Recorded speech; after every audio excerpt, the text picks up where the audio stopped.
So there's one thing I am going to say about this SCP before we start, because it's big content warning. Contains themes of abuse and emotional manipulation. This is probably going to be a good read. I Yeah. hope the content farm handles it. This is Okay. SCP-4051, your friendly neighborhood Keter. Oh. Oh no. Okay. I was just thinking, oh, this one's nice. I was like, oh. Level 2/451 classified item 451 object class Keter. Classification Committee notice regarding the following document. SCP-4051 was previously classified as Euclid until 18th July 2013. A description of events prompting its reclassification is available to personnel with Level 4 4051 clearance and addendum 4051.6. Alright. Well, alright, so special containment procedures. This was crossed out. SCP-4051 is to be held in a standard humanoid containment chamber at Site 17. 4051 currently requires continual psychological screening, which will be conducted with on-site therapist Jules Yasina. Transport to and from Dr. Yasina's office is to be facilitated weekly. Alright, as of right now, 4051 is currently held in a modified humanoid containment unit at Site 17. Modifications to 4051's containment unit include a complex interlocking system of pistons acting as an exterior wall outside of the standard walls and ceiling. Standard floor, walls, and ceiling. Oversight of new designs for this piston system should be carried out by the lead researcher assigned to 4051 and must be implemented monthly. Specialization is not necessary for containment, but has been selected to impede its anomalous capabilities during an attempted containment breach. 4051 requires extensive psychological screening. These sessions are to be performed weekly with on-site therapist Jules Yasina communicating with 4051 via the containment unit's two-way audio surveillance system. Alright. 4051 breach protocol. Is that the Omega symbol? I know it's one of the Greek alphabet symbols right there. That is not the Omega, that's the Alpha. That's Alpha. a lowercase alpha. Gotcha, thank you. Hence why it looks almost identical to a lowercase a. Alright, so 4051 breach protocol Alpha. Should 4051 breach the outer wall of its containment unit, Dr. Usina is to be called upon as the primary catalyst for de-escalating potential conflict and re-containing it.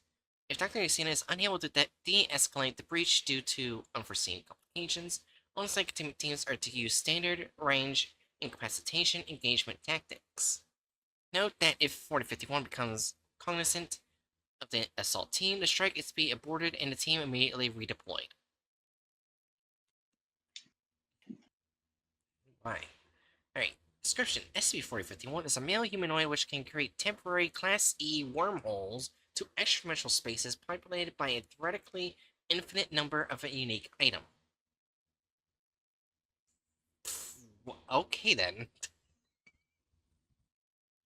These items are able to be removed from extra-dimensional space, given that they are physically able to fit through the wormhole. Testing has concluded that 4051 is unable to alter the contents of the extra-dimensional space after manifestation. 4051 has been able to manifest the following items during controlled experiments overseen by Dr. Edwards at Site 17. Manifested items detailed in the relevant experiment logs below have been omitted. A small weighted net measuring 3 meters squared. A standard pharmaceutical container of sugar pills, although the label describes the pills as headache medication. A glass of drinking water. Did you say something at you? No, I chuckled. 4051 has either claimed or has been reported to have manifested the following items outside of experiments sanctioned by Dr. Edwards. An aluminum baseball bat, several rolls of duct tape, an incendiary device and blast-proof sheet, 11 instances of Class E paragon needle hazards. What did it do? Alright.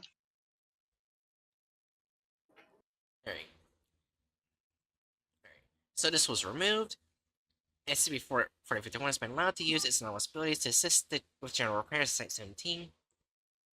After retroactive review of all procedures and programs relating to 4051's containment by the Ethics Committee and subsequent evaluation by the Foundation Containment Committee, 4051's presence outside of its containment unit has been demonstrated to be a substantial threat to any and all personnel located at Site-17.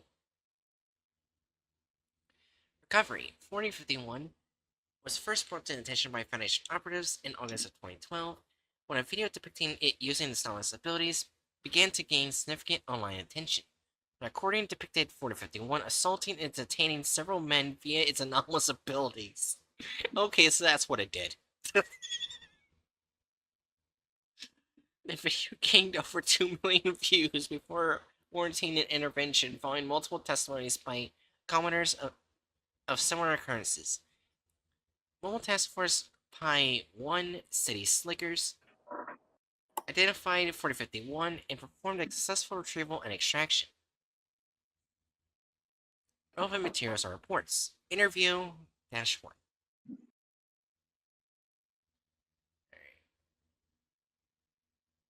Alright. So, interviewed SCP-4051, interviewer Dr. Roswell with Dr. Edwards assisting. Forward, due to 4051's resistance during its retrieval, 4051 has been separated from Dr. Roswell by a one-way glass barrier and is handcuffed to a chair. Who wants to be Dr. Roswell? Just thought I would ask, in case anyone else wants to speak. I can be Roswell. Alright.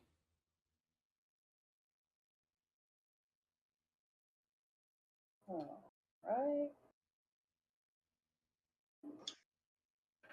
Should we say the forward thing? Oh, Right, just read that. yeah, I already Or- read that. Anyways, begin log. Oh. Yeah, there you go. Begin log. Greetings. My name is Dr. Roswell. Is your name Rainier Miller? SCP-4051 is heard struggling against its handcuffs. Rainier, would it be helpful if you could remain still? It would be helpful if you could remain still for the rest of this interview. Where am I? A safe place, I assure you. 4051 is silent.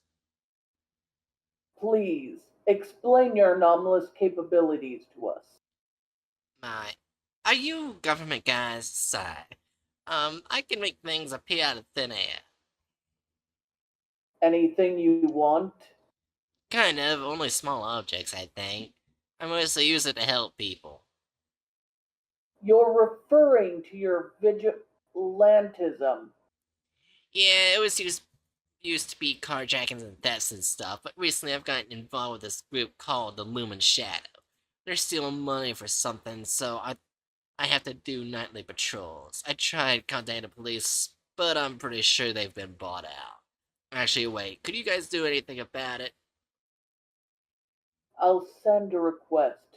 Do you know if anyone has seen you use your anomalous capabilities? A few people, yeah. I helped this one a while back. There have probably been a few I don't know about. I try to keep this stuff quiet. All right. I think that will conclude this interview. You will... Wait, hold on. Do you have anything else to ask me? Not at the moment. Why do you ask? If you guys want to know anything else about this thing that I have, I'd be happy to help. Your willingness to work with us is appreciated. Thank you. You're welcome. End log. Oh my god. Holy shit! We might only have one SCP tonight. That's fine. How long do you have to stream? Till midnight, basically. Oh, We can do Gotcha. it. We can pull through. Yeah. Warning, the following reports are level 3 4051 classified. The following reports contain references to procedures which are actually declared by the Ethics Committee to be recklessly negligent. Any Further attempts to access materials related to these procedures without proper clearance will lead to immediate disciplinary action. Addendum 4051. What the? Huh? What the fuck did the Foundation do? I don't know. We'll find out. Addendum 4051.1. Relevant experiment logs and attempted containment breach.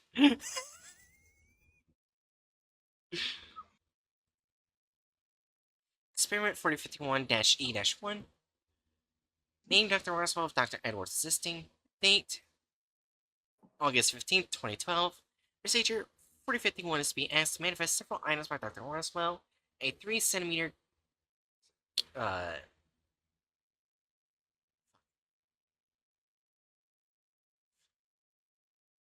centimeters Cubed. cube. Now I was saying of the 3 part right there. I forgot what was. Yeah, that's cubed.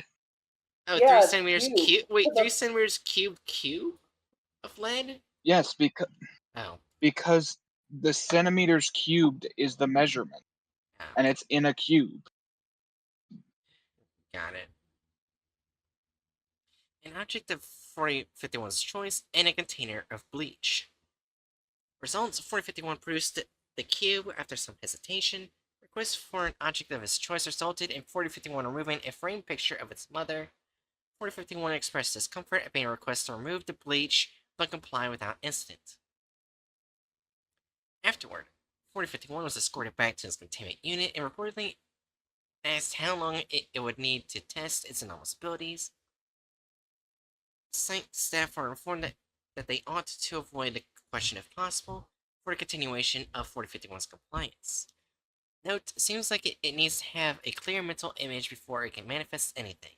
More testing to determine boundaries of its anomaly will follow. Experiment 2. Name Dr. Roswell, Dr. Edwards assisting.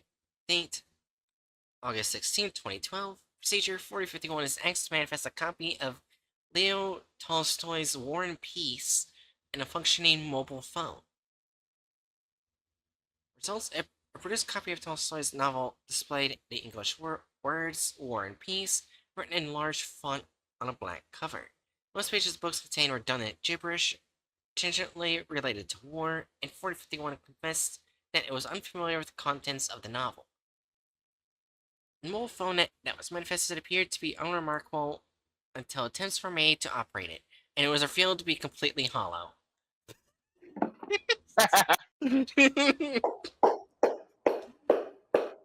And yeah, the guy doesn't know what goes on inside the phone. Well, yeah.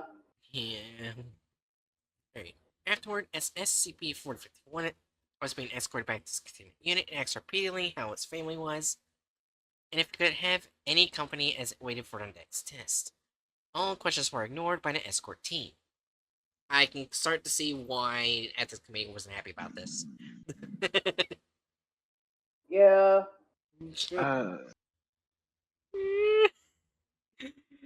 Note, tests suggest that 4051's anomaly is based on how much it understands about the object.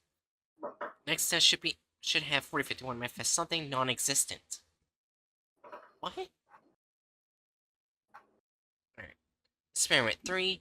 Name Dr. Roswell and Dr. Edwards assisting. Date August 17, 2012. Procedure 4051 is asked to manifest a circular square, the color blue, and a statement that it says it is false.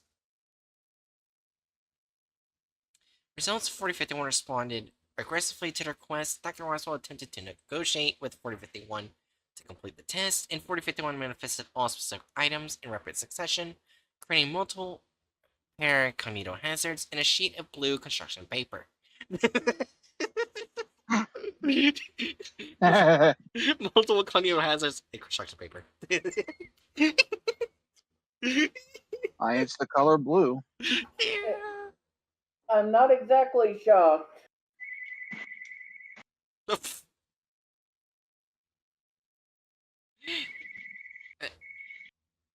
hear a What ring. is that phone? Yeah. Okay, that's my home phone. My mom's got it. We can continue. Yeah. Ready to read again, Jerry? Yep, All right. the Transcript. asshole himself. Yep. Transcript of experiment 4051-E-3. Begin log. We will now begin the third test. The purpose of this experiment will be to ascertain whether When can I go home?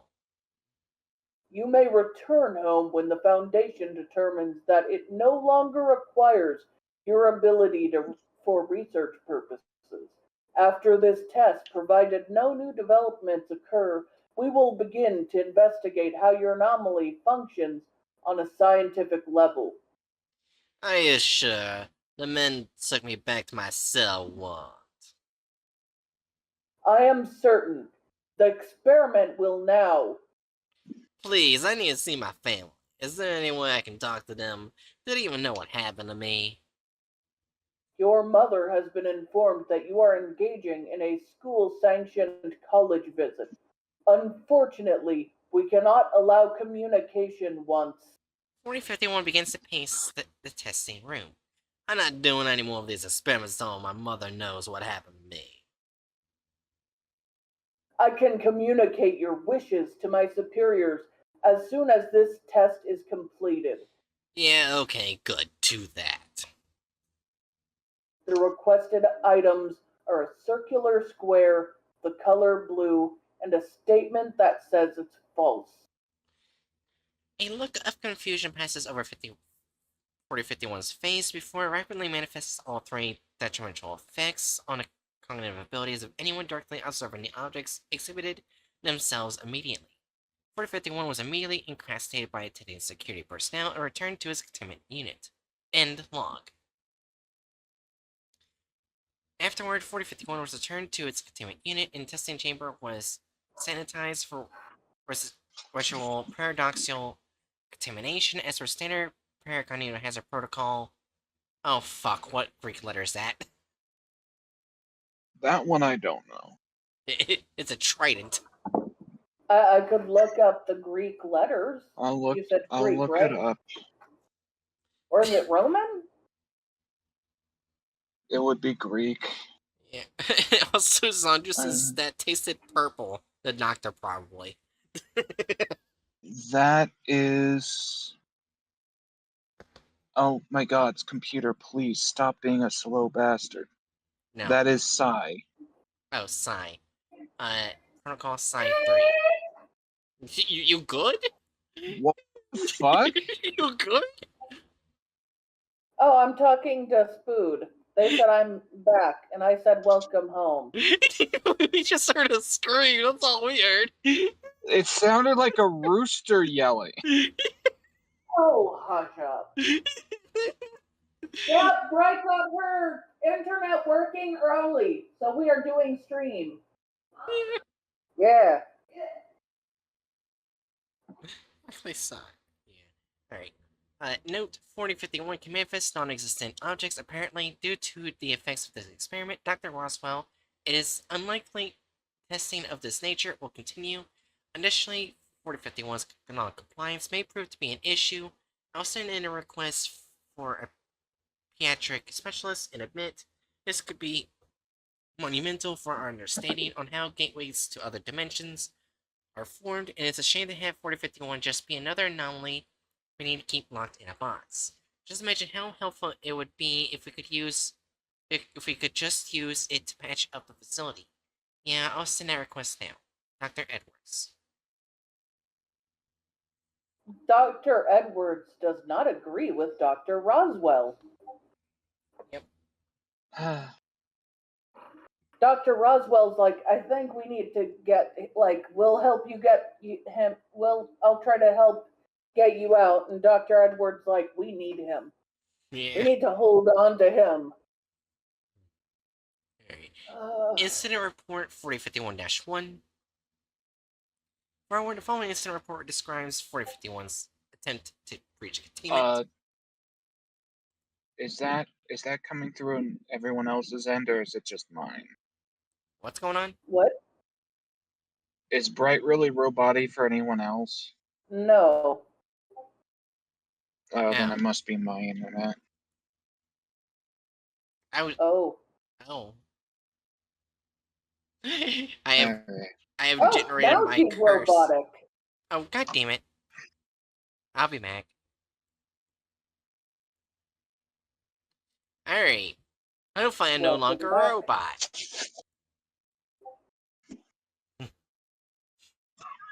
Anyways. Forward, the following incident report describes 4051's attempt to breach containment, which occurred directly after events of Experiment 3. 6:14, 4051 regains consciousness in its containment unit. 6:15, 4051 curls over on its side and is still in pain. Only its back now visible to the surveillance camera in its cell. 16:18, 4051 begins to make slight movements with its arms. 16:20, 4051 stands, revealing that it has covered most of its front side in small sheets of Kevlar, held together by extremely adhesive glue. Security personnel are called for assistance at this time, but are preoccupied with escorting Dr. Roswell, Dr. Edwards, and accompanying researchers for the contaminated testing chamber. 1621, 4051 manifests an incendiary device and a blast-proof sheet made of unidentified material, attaching the device to the door of its containment cell and fixing the sheet over it to contain the blast. Security personnel from another wing are notified and begin moving towards 4051's location. In 1622, 4051 detonates the device and succeeds in breaching containment. At this time, 4051 also manifests an aluminum baseball bat. 4051 begins moving down the hallway opposite the direction of the testing chamber.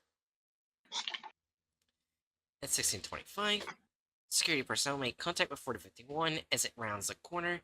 A firefight ensues. The personnel have been advised to use projectile taser capsules for recontainment, which prove ineffective against 4051's makeshift armor. Personnel are now advised to engage 4051 in close quarters combat if possible.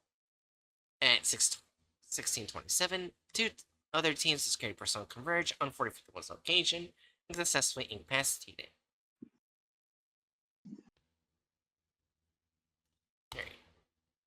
Alright. Note from Site Director Graham.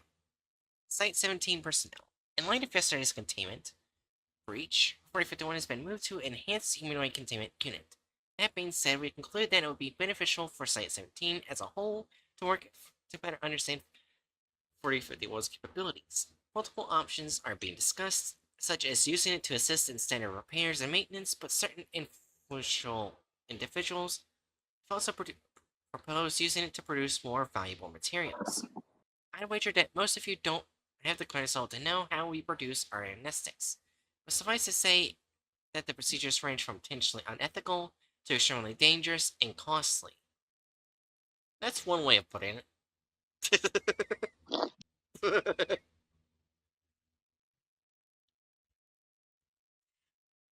The Ethics Committee has taken a particular interest in 4051 and are discussing using it to produce an active number Y-909 agent in amnestics. As such, Dr. Edwards has been given authority as project director over all experimentation and research regarding 4051. All this can be accomplished if 4051 is compliant with the Foundation procedure. Anything less than absolute dedication to the Foundation will mean that 4051 is not ready to assist in our directive. To accomplish this, we will begin using standard punishments and rewards to promote good behavior and schedule weekly sessions with an on-site therapist. Dr. Yusina. All personnel assigned to directly interact with 4051 have been sent a copy of updated containment procedures and other relevant materials. Your mistake was not realizing how versatile 4051's anomaly was. Let's not make that mistake again. Site Director, Thomas Grant. What about just letting him go home to see his family? Jerry, this isn't the Serpent No. Van. I Well, know. They're never he letting him go. can't do that. He's got the spoopy abilities, and what would happen to normalcy if the spoopy abilities are allowed out in the public? It just sounded like he would be a lot more cooperative with the Foundation if they just let him see his family. But then his family would know about the spoopy abilities, and we can't have that.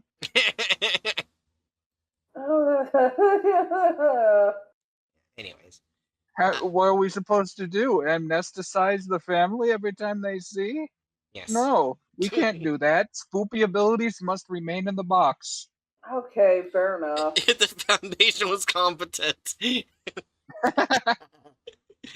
Well, I would say they're competent, and it's just that they wouldn't view that as a necessary thing at the moment. They Anyhow, want to make It's him just, play it's by their also literally the only reason why the guy's trying to bust out. yeah. yeah. Addendum 2. Experiment logs and therapy sessions with Dr. Yusina. Access transcript of therapy session -1.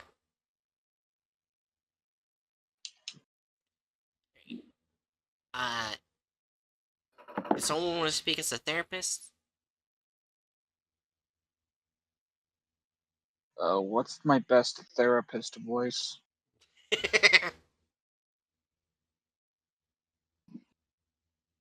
Hey, Rainer, happy me. Oh, hi. Are you doing alright? I'm doing well, most of the time. I'm talking to people who just. I'm talking to people who just got back from a mission in the field, so having someone normal to talk to is nice. And not normal though. That's why I'm here. Yeah, I guess so. You can make things out of nothing, right? Kind of. Just small objects like paper or food. Or bombs? Yeah. What? What? You're not a part of this therapy session.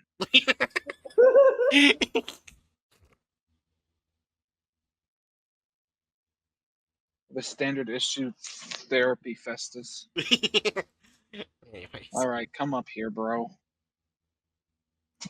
cats are always part of therapy sessions inside you.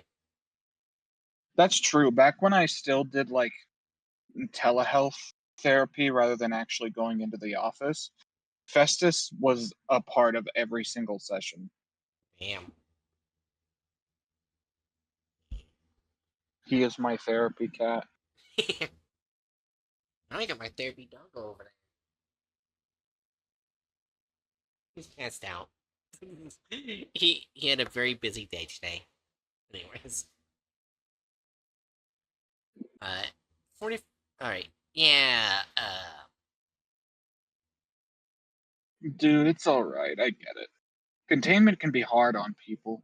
It's easier when it's an interdimensional dream, who wants to eat your brain, but when it comes to containing good people who want to help, things tend to go south, ethically speaking. Can I ask why you wanted to escape? I mean, I want to see my family again.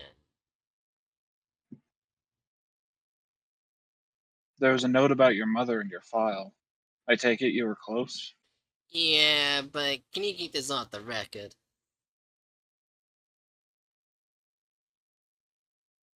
A record? Yeah, like, can you not tell the guys out there about my family? Oh. Oh, by us reading that means oh This, boy, do Tempest we have lied. some this is probably where the we've got most. some Yeah.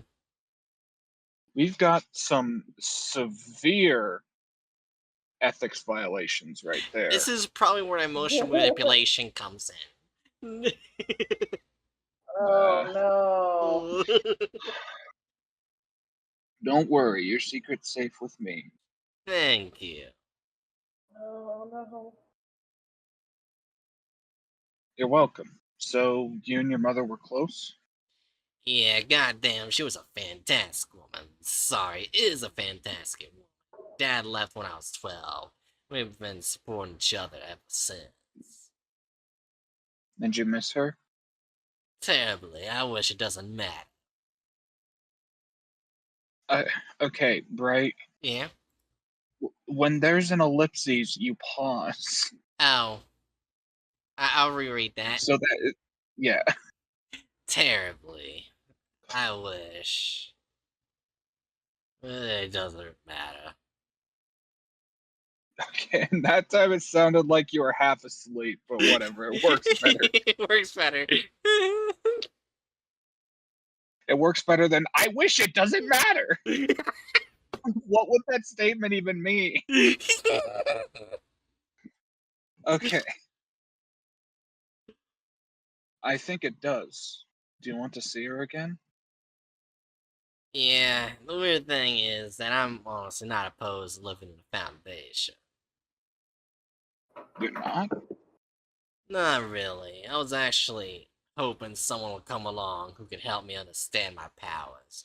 Being the Foundation's lab rat doesn't bother me all that much, since at least I know I'm helping someone by sharing my ability. I guess I just wish it could be a different kind of arrangement. Am I making any sense? That's just not the reaction I was expecting. Yeah, I guess. I'm full of surprises, apparently. The remaining 15 minutes of conversation have been declared irrelevant to 451's relationship with the Foundation. The same standard transcript submitted request to Site Director Grant. End log.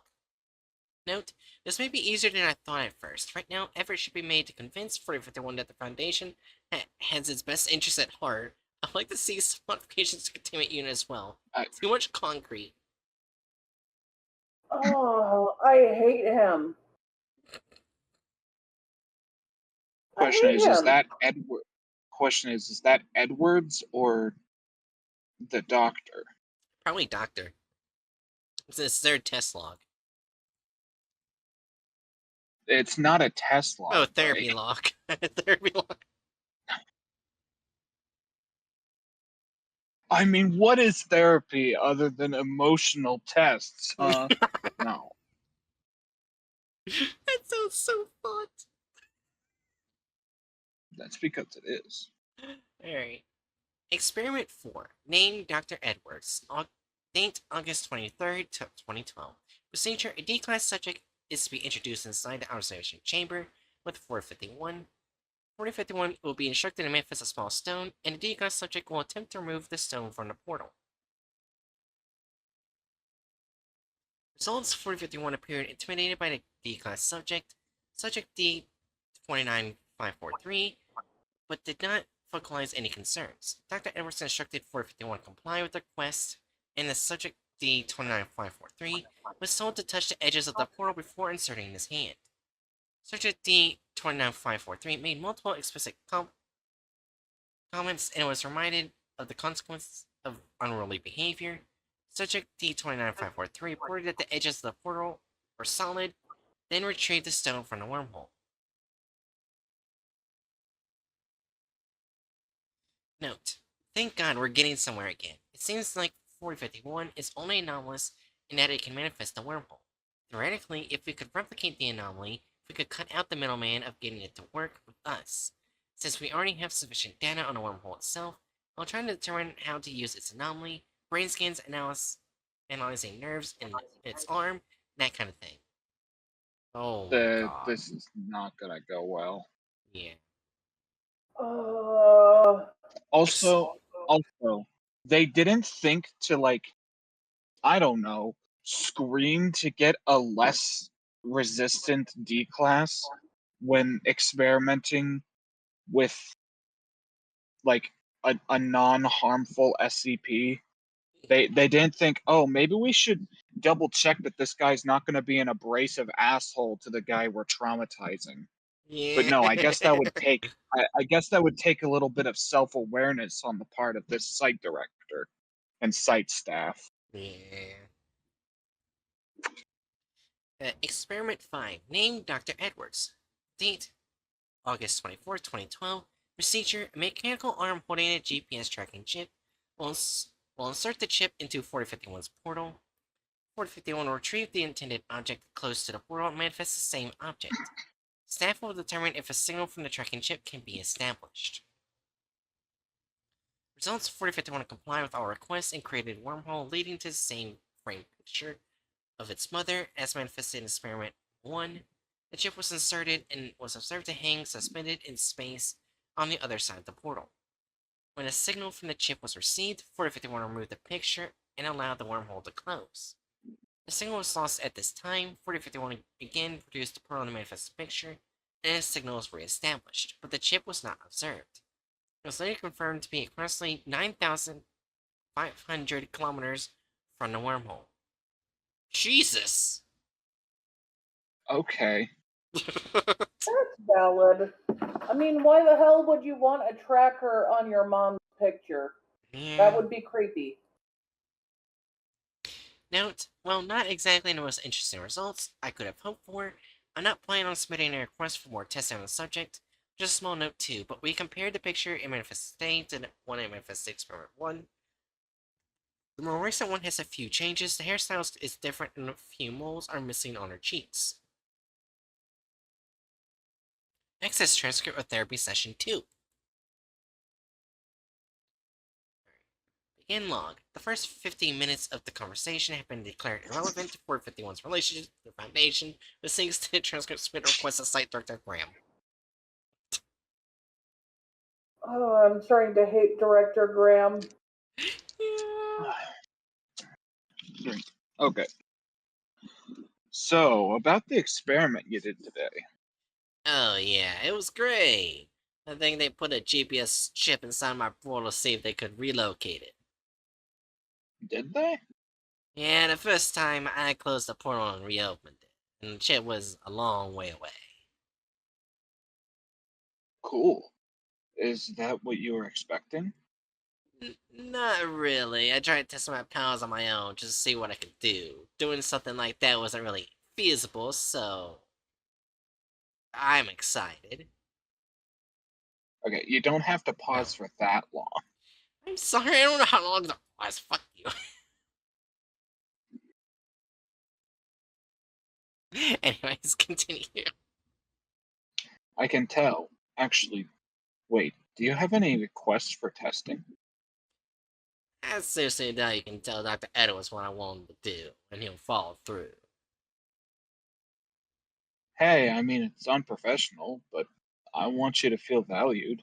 It's fine, thank you. Dr. Edward probably knows what's better than me, and anyways. Oh no. No. No, he's an asshole. Listen to the therapist. Yeah, end log. It's just the main. It's conversation. Yeah. Addendum 3, Procedure 350, Promethean, and therapy sessions with Dr. Usina. Enter level 4, 4051 security credentials. Oh no. Yeah, it's on you. Here's when there's love sees people to raise a sigh or a pause catch one's breath. Alright. Notice from the Foundation Records Information Security Administration. The following procedure has been labeled unethical after additional review by the Ethics Committee. Any persons other than the current director of Site 17 or a member of the Overseer Council attempting to uncover further details regarding the Procedure 350 Promethean will be subjected to inquiry by the Ethics Committee. Oh no.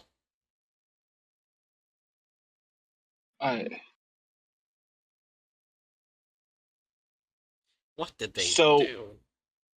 that's an extra concerning, little tidbit about the Foundation is they they do a lot to try to keep people from learning about more fucked up things they've done, huh? Yep. Yeah. Rather than just being open with it and saying, "Hey, this was extremely fucked up. We're not going to do it anymore." Like that, it's so much easier to do that, but no, we have to guard our secrets behind threats. Yep. And like, I guess that's the thing, Zanji. Like, I don't think incompetent fits with the Foundation because, like, they do an excessive amount of work. Yeah. Also, it feels like every lie was done knowingly and expertly, which makes it worse. Yeah. I, Yeah. I still think even though they do fucked up shit like this, they do some really good shit, so they're still technically true neutral. Yeah. They're- God damn. Where have we seen that before? Yeah. That's fair enough, Sanju. Yeah, that's fair. Alright, anyways. Procedure proposal, Procedure 350 Promethean. Procedure destination, Procedure 350 Promethean. Procedure type, experimental surgical procedure. Oh no! Yeah. No! Oh. Primary aim to synthesize the active chemical compound in anesthetic drugs Y909 and to perform research upon 4051's primary anomalous attribute to facilitate this synthesis. Synthesis?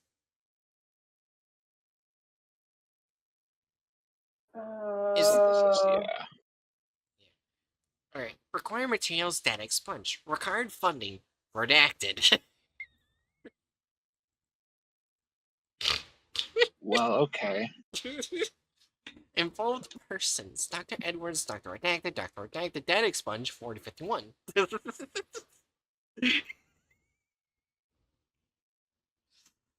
Execution, data expunged. Uh-huh. You guys don't feel guilty at all? Contingencies. Procedure 350 Promethean is equipped to deal with the following disadvantages and uncontrollable circumstances which may result from its application. Class E wormhole produced by 4051 becoming dangerous to medical personnel executing Procedure 350 Promethean. If this occurs, 4051 will undergo paralyzing injections of redacted, and the wormhole will no longer be able to sustain itself. 4051 attempting to remove itself from the immediate area by force or otherwise. If this occurs, 4051 will undergo paralyzing injections of redacted. 4051 attempting to harm medical personnel operating upon it. If this occurs, 4051 will undergo several debilitating injections and be returned to its containment unit.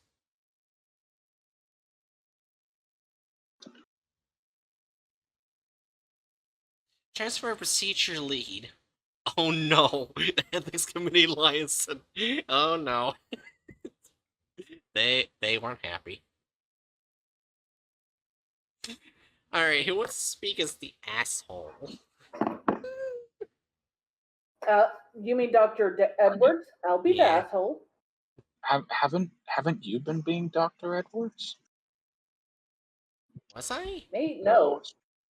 I did a different doctor who was not there at Yeah. all. No, I was meaning Bright. Oh, well, Oh. Dr. Edwards hasn't been put in test logs yet. Yeah. They just been writing yeah. notes. So I'm gonna be the asshole who wants to be the ethics. Right? Yeah. The least ethical person here is being ethics committee license. Well, you know how to sound like a concerned, like, I actually have no. Oh, Jeremiah Cimarron.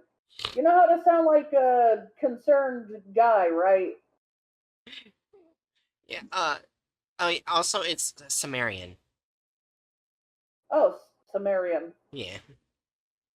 I know that because the creator of this character is also the author of that created this character is also a YouTuber. Oh. Yeah, that's how I know how to say his name correctly. Yeah. Anyways, Dr.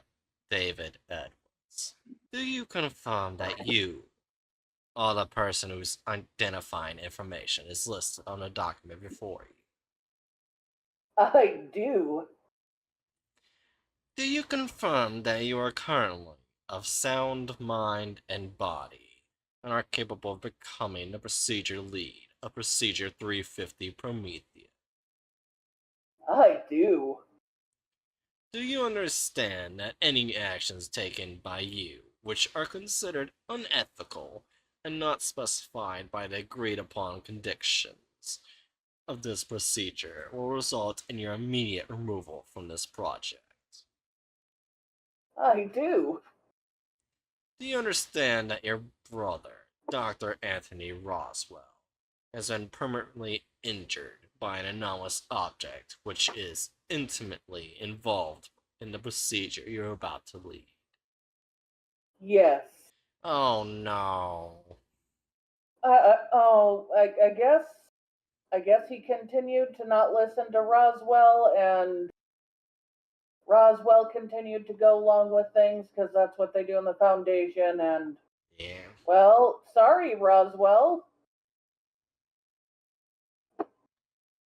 Do you recognize that any actions which cause needless and unintentional pain and suffering to the aforementioned anomalous object will be investigated by an ethics committee liaison as a potential violation of Foundation Code of Ethics regarding humanoid anomalies? I do. Do you promise that your work on this procedure will be exclusively for the purpose of upholding the Foundation's primary objectives? I do. Please state these objectives. To secure, to contain, to protect. So with the Overseer Council, so with us. Alright. Relevant materials. Medical profile of Dr. Anthony Roswell. Date of admission, August 17, 2012. Condition status critical. Description: induced coma, prolonged exposure to Class E paracognitive hazards. Further information irrelevant. Additional information: exposure and primary injuries occurred as a result of routine experiment of 4051. Recovery is not anticipated. Oh no. So his brain was destroyed by the very drug that they were trying to get the man to make. Oh. Oh. I don't think so.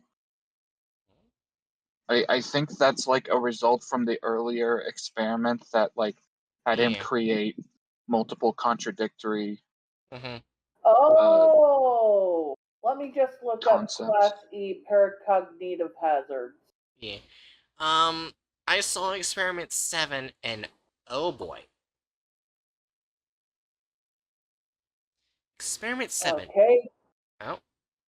Oh, you Uh, good? there we go. Class E. Plot to expose to potentially dangerous effects during the course of securing and establishing initial containment or newly designated anomalous objects, entity, or phenomenon. Class E personnel are quarantined as soon as possible, monitored, and screened for potentially harmful change in behavior, personality, or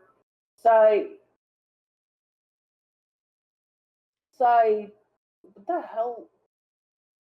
You good? Physiology, okay.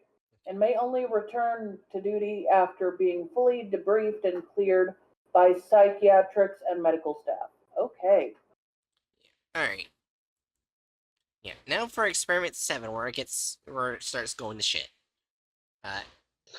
Date August 31st, 2012. Procedure: Dr. Edwards is to initiate procedure 350 Promethean. Results: data expunged by order of the ethics committee. Notes: damn kid. Broke the straps on the chair. Intended to get it tranquilized during the procedure, but we needed awake. He did bad things. And the next log is a therapy session. Oh no.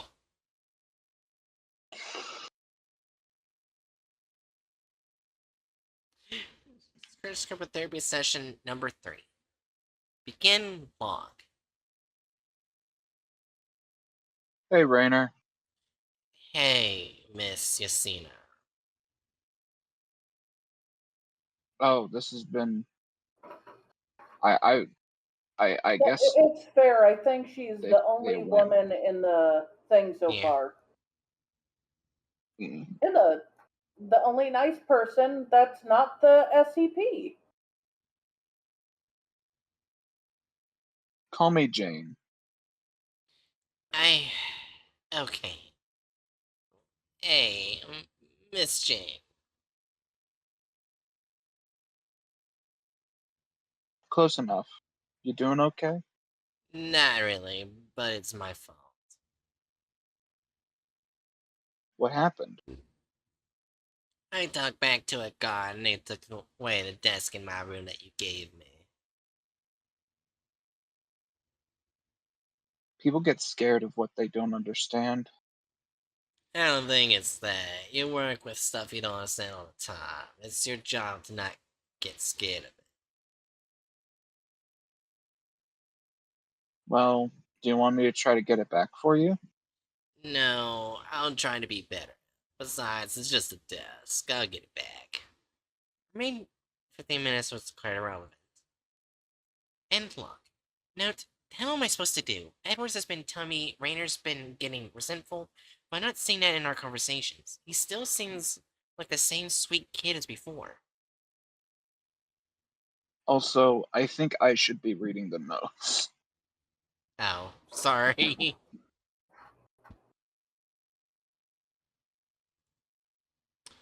Oh, come on! Experiment 9. Date September 15, 2012. Procedure Dr. Edwards is initiate procedure 350 Promethean. The results, data expunged by the order of the Ethics Committee. Notes, this was our first procedure we've actually completed. We will need to keep experimenting with different manifested objects. 4051's compliance with the procedure greatly alleviated most of the complications.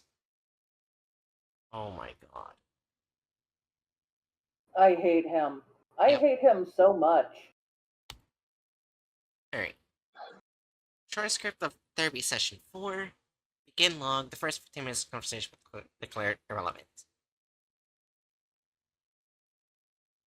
So, has everything else been going alright? Yeah, just... I keep having these dreams. Dreams or nightmares? Nightmares. You're a therapist, right? I'm pretty sure I am. I'm just... I don't want to seem like a freak, alright? I know that's stupid, but I'm scared of people treating me like I'm special because of what happened with my dad. Ah, the night he left? You already know about it. The Foundation compiled an extensive record on you before we brought you in. That makes sense. Well, if you're all ready.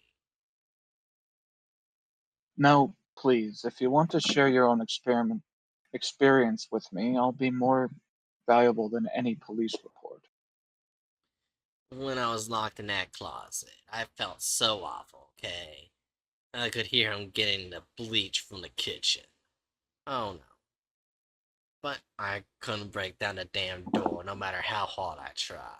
I think that's why my nightmares are about not being able to move as something creeps closer and closer. I couldn't keep her from being hurt. And that stick with me, I guess. Okay, so this is why he doesn't like bleach. Yeah. Oh, and that's why he keeps worrying about his mom. It's not that he just loves her, but she suffered a severe injury involving bleach from her ex-husband. Eesh. Oh, and he was locked in the closet. Does it bother you the police never caught him? Yeah, I think. Yeah, it bothers me that he's out there somewhere. Well, officially, I shouldn't be telling you this, but while they were compiling your file, they found your dad. He's in a prison in Arkansas, serving a life sentence for murder. 4051 remains silent. Are you alright? I thought this would be more. I don't know. Sorry, it's nothing. Remaining 40 minutes of conversation declared irrelevant. End log. Raynor's note. Raynor's mental state has been greatly improving. He seems to be fitting into his role here at the Foundation, finally. I hope this means that Edward's experiments are going more smoothly. Speaking of Edwards is an asshole and you have no idea, man. experiments, that's the next log. Yay. Experiment number 13. Oh, god damn it. Date 727, 2012. Procedure Dr. Edwards is initiating Procedure 350 Promethean.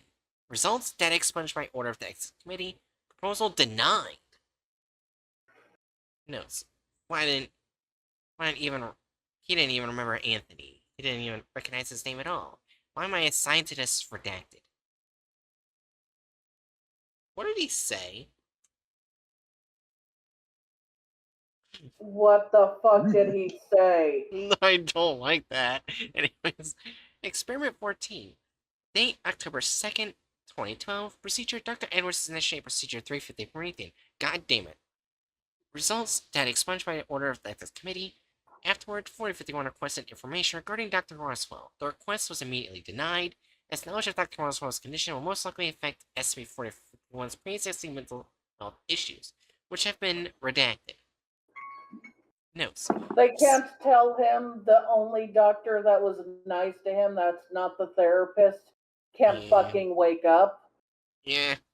The procedure was a success and as unprofessional as my behavior was yesterday. I believe my outbursts had a positive effect on 451. We're getting closer to starting work on Project 350. Would it be Giannis or Jonas?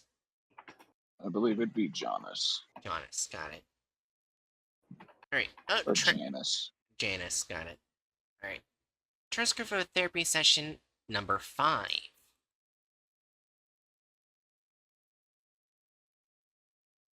That's fair. Begin log. The first 20 minutes of conversation have been declared irrelevant. I don't. Wait, Huh? why are you blaming Edward for Roswell's condition? Because he was probably the one who got him to ask him or a different doctor, someone higher up. I remember someone told him to do the thing involving things that don't exist. Well, I yeah, should but look I don't up think. more, but Edward is Right, can technically you. the one in charge of that entire thing. After Roswell stopped being in charge. Oh, Roswell was in charge? Yeah. Yeah, Roswell was the original doctor in charge of the experimentation. Okay, then I guess technically Roswell took himself down. Yeah. Yeah. Because, the first 20 minutes of the conversation have been declared irrelevant. I don't know. I really did like cross country. I like seeing nature and moving around and being active. I get that. Are you having trouble staying in your containment unit? A little, I guess. It'd be nice to see something green again. Do you want me to make a request? If I'm pushy, I might be able to get you a treadmill. Not if it means getting on your boss's bad side. I don't want to cause trouble. Come on, you're not causing anyone any trouble by asking for some entertainment in your cell. I know that, but I mean, am I really helping anyone? I don't follow. The test they're doing on me doesn't help anyone. Do you want to help the Foundation, Rainer? I think we established I can't break out. Isn't there some way I can at least be useful? I see no reason why you shouldn't be. I'll file a request to the site director. A crust? For what? I can try to get them to let you help around the site, maintenance and stuff like that. 4051 rises from the chair in excitement. You're serious? You can do that? You're actually gonna do that? Yeah, of course. You're a fantastic young man to speak with, and I'm sure the rest of the site will appreciate having you around. Oh, thank God. Oh my God. I'm sorry. This is... God, I get the help again. I thought I'd be stuck here and I'd just be useless again, but... It's alright. Seriously, it's fine. I'm happy you're happy. The remaining 30 minutes of conversation declared irrelevant. Note, this entire plan to get SCP for beeping. Okay. For 4050 to want to help the Foundation seems kind of frivolous in hindsight. He's already compliant and convinced that helping out at the site is just an extension of his prior vigilantism. I'll contact Graham in a few minutes. Alright, this addendum was crossed off, but addendum 4, 4051 has been granted a level 1 security clearance to assist Site 17 in general repairs. This does not mean 4051 is allowed to wander freely around the facility. 4051 will be escorted by armed personnel to areas requiring repairs once weekly. Alright, addendum 5, table of events between October 10th, 2012 and May 25th, 2013. Okay, October 10th, 4051 performs its first routine maintenance session. Session is uneventful. October 18th, Dr. Yusina requests information regarding procedure 350 Promethean. Request is denied due to Dr. Yusina's inadequate clearance level. November 2nd, Dr. Edwards announces to Site Director Graham that procedure 350 Promethean has produced a sufficient amount of data such that the design for 350... He said Janus? Janus should be proposed. November 7th, a design for Project 350 Janus is finalized. November 21st, Site 17 experienced a site-wide containment breach. By chance, redacted instances of SCP redacted make contact with 451 while it is performing its weekly maintenance. Instances initially overwhelmed attending armed personnel, but are turned back by 451 when it manifests as fire, which produces a flame constantly emitting from the open wormhole. 451 is able to aim the fire at the SCP redacted instances and terminate redacted before attending personnel are able to incapacitate it and retreat to a safe location. November 28th, Dr. Yusina is ordered to verbally reprimand 451 for its unauthorized manifestation of an object during the containment breach the previous week. Dr. Yusina complies, and 451 is not allowed to participate in any maintenance sessions for 2 months. Fuck you. Fuck you! He saved people! He fucking engaged in an act of self-defense that also helped protect the lives of your own personnel. That's commendable. Right. Ugh. February 7th. Also, great. Yeah? I didn't see anywhere that said Roswell was the person in charge before Edward. I mean, he was the head researcher before it. Yeah, but he wasn't the site director. Edwards isn't the site director either. He's just the head Yeah. researcher. Now that Dr. Roswell's Graham gone. is the site director. Okay. Yeah. Great. Sorry, for some reason I keep getting the site director and Dr. Edwards mixed up. Gotcha. He's alright. Then I should have said I blame the site director, not Edward. That's more fair. Yeah. February 7th. 4051 celebrates its first birthday in Foundation custody. Dr. Yusina's original gift post of a treadmill to be placed inside 451's cell for his entertainment is rejected by Dr. Edwards. Can I hate him?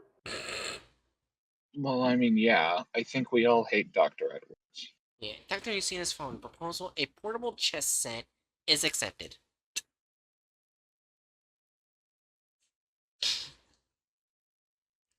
Alright. February 28th, 4051 aids in containment of SCP redacted from its containment unit, manifesting 20 meters cubed of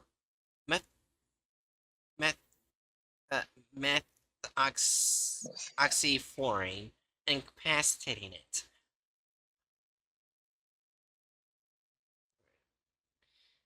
March 3rd, a prototype of Project 350 Janus is constructed. Testing confirms that the device is non-operational. Dr. Edwards is informed of the need for more data regarding 4051's anomaly. March 4th, Dr. Edwards requests a replacement of the incision tool used in Procedure 350 Promethean, which had been excessively damaged by unknown means.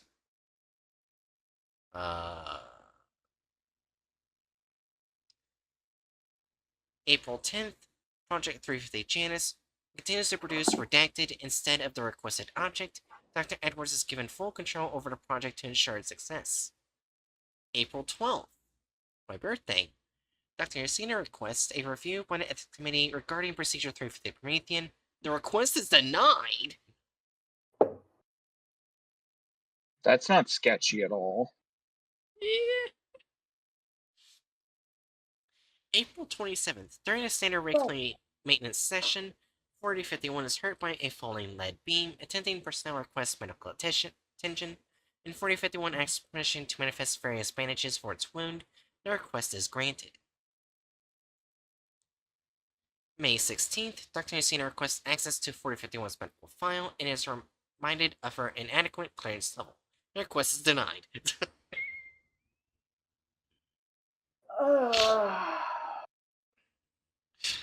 May 23rd, data expunged by the order of the Ethics Committee. May 25th. Great. Project 350 Janus successfully manifests a requested object. The machine malfunctions immediately after manifestation, rendering it non-operable. It was used once. Alright. Addendum 4051.6 Invalid input. By order of the Overseer Council, the following reports of all 451 reclassified authorized access is forbidden. Failure to comply will result in immediate termination via latent blue order medic pill agent. Oh shit. Oh yeah, we're getting into stuff they really don't want us reading. The beast beneath the library. Things theme of abuse and emotional manipulation. Alright, memo from the Office of Site 17 Director. From Dr. Yasina, assigned to 4051 as an on-site therapist. Oh, well, alright, Jerry, this is thankfully you. What do you mean? Oh, because it's... Did you just call me Jiri? No, I said Jerry, Jerry, this is technically... Oh, wait, oh yeah, Dr. Yasina's hatchet. Never mind. May I remind you, I'm not Dr. Yasina? Shut up. Anyways, go ahead. Hatchet plays her.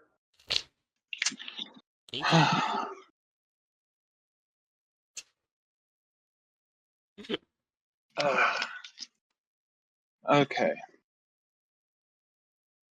Graham. It's been some time since I've received a formal update from you regarding SCP-4051. Despite my best efforts to acquire anything of substance related to the work Dr. Edwards is doing on him, all my attempts have led to failure. I'm not asking for higher clearance level. I'm attempting to provide you with some advice. I have my suspicions about the nature of Project 350 Janus. Wait. Oh, you fucking scrolled up, and now my brain's going. Oh, okay, so I didn't get jumped around. Okay, blah. Nature of Project 350 Janus, and what you're trying to accomplish. But whatever it is, it's evidently important to your superiors. Due to the time it has taken to develop the project, I can only imagine that you're receiving significant pushback from them. Although I cannot help with the development of the project, I have a proposal for you. SCP-451 has a remarkable desire to help. His aid in site maintenance has doubtlessly alleviated some of your financial concerns, and he has proven to be resourceful, as well as capable and eager to help the Foundation. If you want to get your superiors off your back, I'd recommend showing them these traits. Explain Raynor to them in a way they'll understand. Prove he is a valuable asset to Site-17 by having him engage in the recovery of a low-threat anomaly. Raynor's ability grants him a versatility that humans do not possess. If you throw him underwater, he can create a breathing apparatus at will. If a member of his team is wounded, he can provide immediate medical support.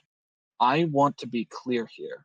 As someone with connection with him, I have a certain bias.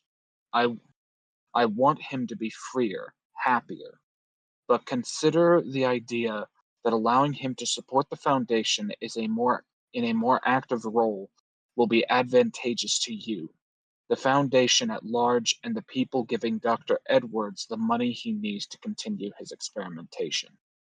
The more I'm reading this, the more this SB became a Keter is mainly because of the Foundation.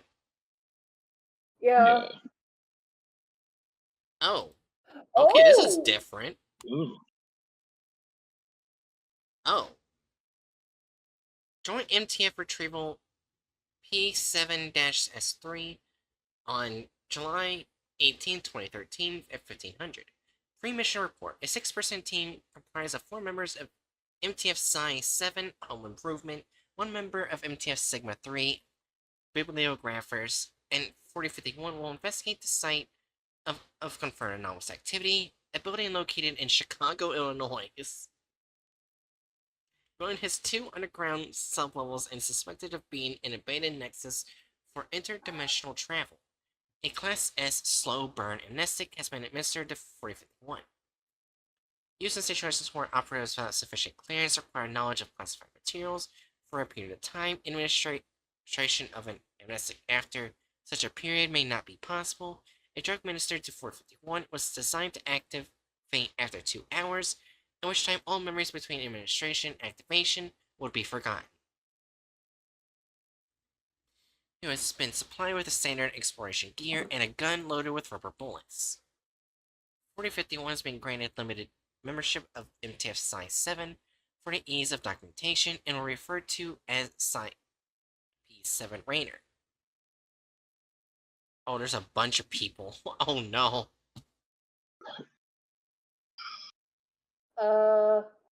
It'll probably be more efficient for you to just read all of them. Yeah, I'm always just reading normally. I don't think I can do this many voices. Yeah. Yeah, you don't have to do voices, just like Read, yeah. Begin read, log. yeah. Mic check. Everybody call in. I hear you. Same on my end. Radio's good. Good over here. Resident Type Blue present. We heading in now. Affirmative. Team enters the structure via a back door into an unfurnished concrete room. Command, we have some graffiti on the walls here. Noted. Filters aren't catching any memetics, so you should be fine. There are some thaumaturgical symbols here. Looks like variations on, well, they should... Oh, wait. On... Well, they should be misdirecting and hiding something. So there could be something in the room we can't see. Command... Are you guys catching anything like that? Negative, Morgan. Okay, the symbols are probably meant for people passing by the building on the street. They're not hiding it from view. More... making it unremarkable. Command, this room is clear. Entering the next one. Understood.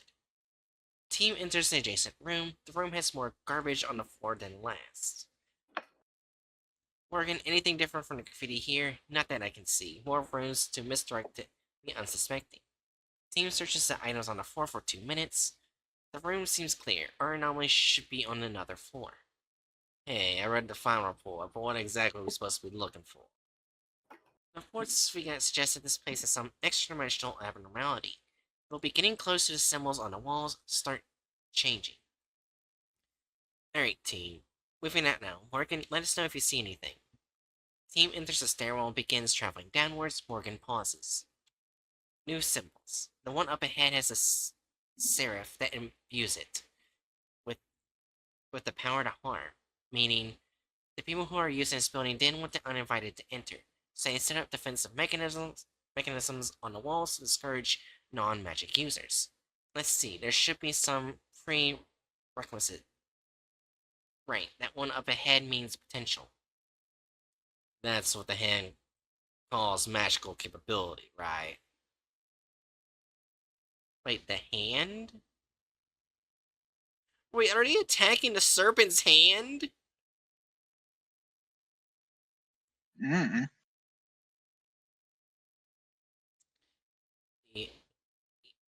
Yeah, although, did they give you the same pre-mission materials as us? I think so. They gave me a nesting and told me that after 2 hours, I won't remember anything I've read. Morgan, how do we proceed? Go ahead and blow the sections off the wall with the runes. They're probably just trying to keep the homeless people and teenagers out of here. Alright, Jayla, Charlie, you hear me? I do. Do you advise against using incendiaries? Let Rainer assist in detonation. We're using the mission as a sort of trial run. Right. Rainer manifests 2 charges. We'll test and detonate them. P7 Rainer complies, and the team detonates the charges. Hey, Jayla, this kid keeps it up and you'll be out of the job. You all should be able to proceed now. Team enters the first sublevel. The room they enter has less graffiti on the walls, although more thaumaturgical symbols are present. Orkin, what are we looking at? A bunch of enhancement runes. One of those makes materials harder to break, another boosts perception, another makes you move faster. Anyone feeling those effects? Negative, not me. Nope, no, not that I can feel. The stairs over the room seem to mean it's targeting a specific entity or type of entity. Do the reports say anything about this place besides symbols visible from the outside and the homeless guy talking about going to another dimension? No, they didn't. Command, did you read anything about a thermal scan of the building? Negative. Jayla cleared this room for us. We'll scout the adjacent rooms and determine if there's another entity here. Is the kid staying with me? He's coming with us. Graham probably wants us to test how he does under pressure. P7 Jayla remains in the room while the rest of the team clears the remaining rooms on the floor. Extraneous 10 minutes of dialogue removed from transcript. P7 Rico enters the final room, which has a frameless mirror leaning against the back wall. Hey, I got something here, boss. Command, Rico found a mirror that seems mostly intact. You have permission to engage and determine if it's anomalous. Understood. P7 Charlie presses his hand against the glass. His reflection is seen to stare directly at him, while P7 Charlie is directly observing the surface he is touching. P7 unexpectedly applies pressure to the mirror, and his reflection is observed to buckle its arm with a surprising expression before walking out of view. Well, fuck that. Command, we have confirmed an anomalous object. Is this the portal we're looking for? It's not likely. Continue to the second sublevel. Understood. Jayla, we're coming back to you and enter next floor. Understood. Team regroups and there's a staircase. Sounds of unknown entities shuffling on the second sublevel are heard from the staircase. Team holds. Command, advise. Proceed. Everyone, weapons ready. Rainer, get in the bag. P7 Charlie enters the second sublevel from the stairwell and performs a visual scan of the room. No entity is confirmed, although detection is made difficult due to the darkness. The walls and floor are free of graffiti and litter. P7 Charlie signals for the rest of the team to proceed and activate their shoulder-mounted lights. The team approaches the only doorway, and a loud screech is heard before a creature travels extremely quickly past the doorway from the adjacent hallway. The creature is approximately 1 meter in height, 2 meters in length, and resembles an arachnid. The head of the creature is essentially a hairless humanoid, disregarding the lack of discernible eyes and comparable organs. The team retreats to the entrance of the stairwell. Morgan, what's the likelihood that the runes upstairs apply to that thing? Very high. Its speed, perception, and durability have been augmented. Define durability. Physical force won't do much damage to it. This means bullets are essentially useless. Hell yeah. Man, did the report say that this floor is just this room, a hallway, and a large central room? That should be the case. Our goal is to get into the central room. There should be an entrance in the hallway, so we need a way to clear out the spiders. Trevor, do you want to help with that? You know I do.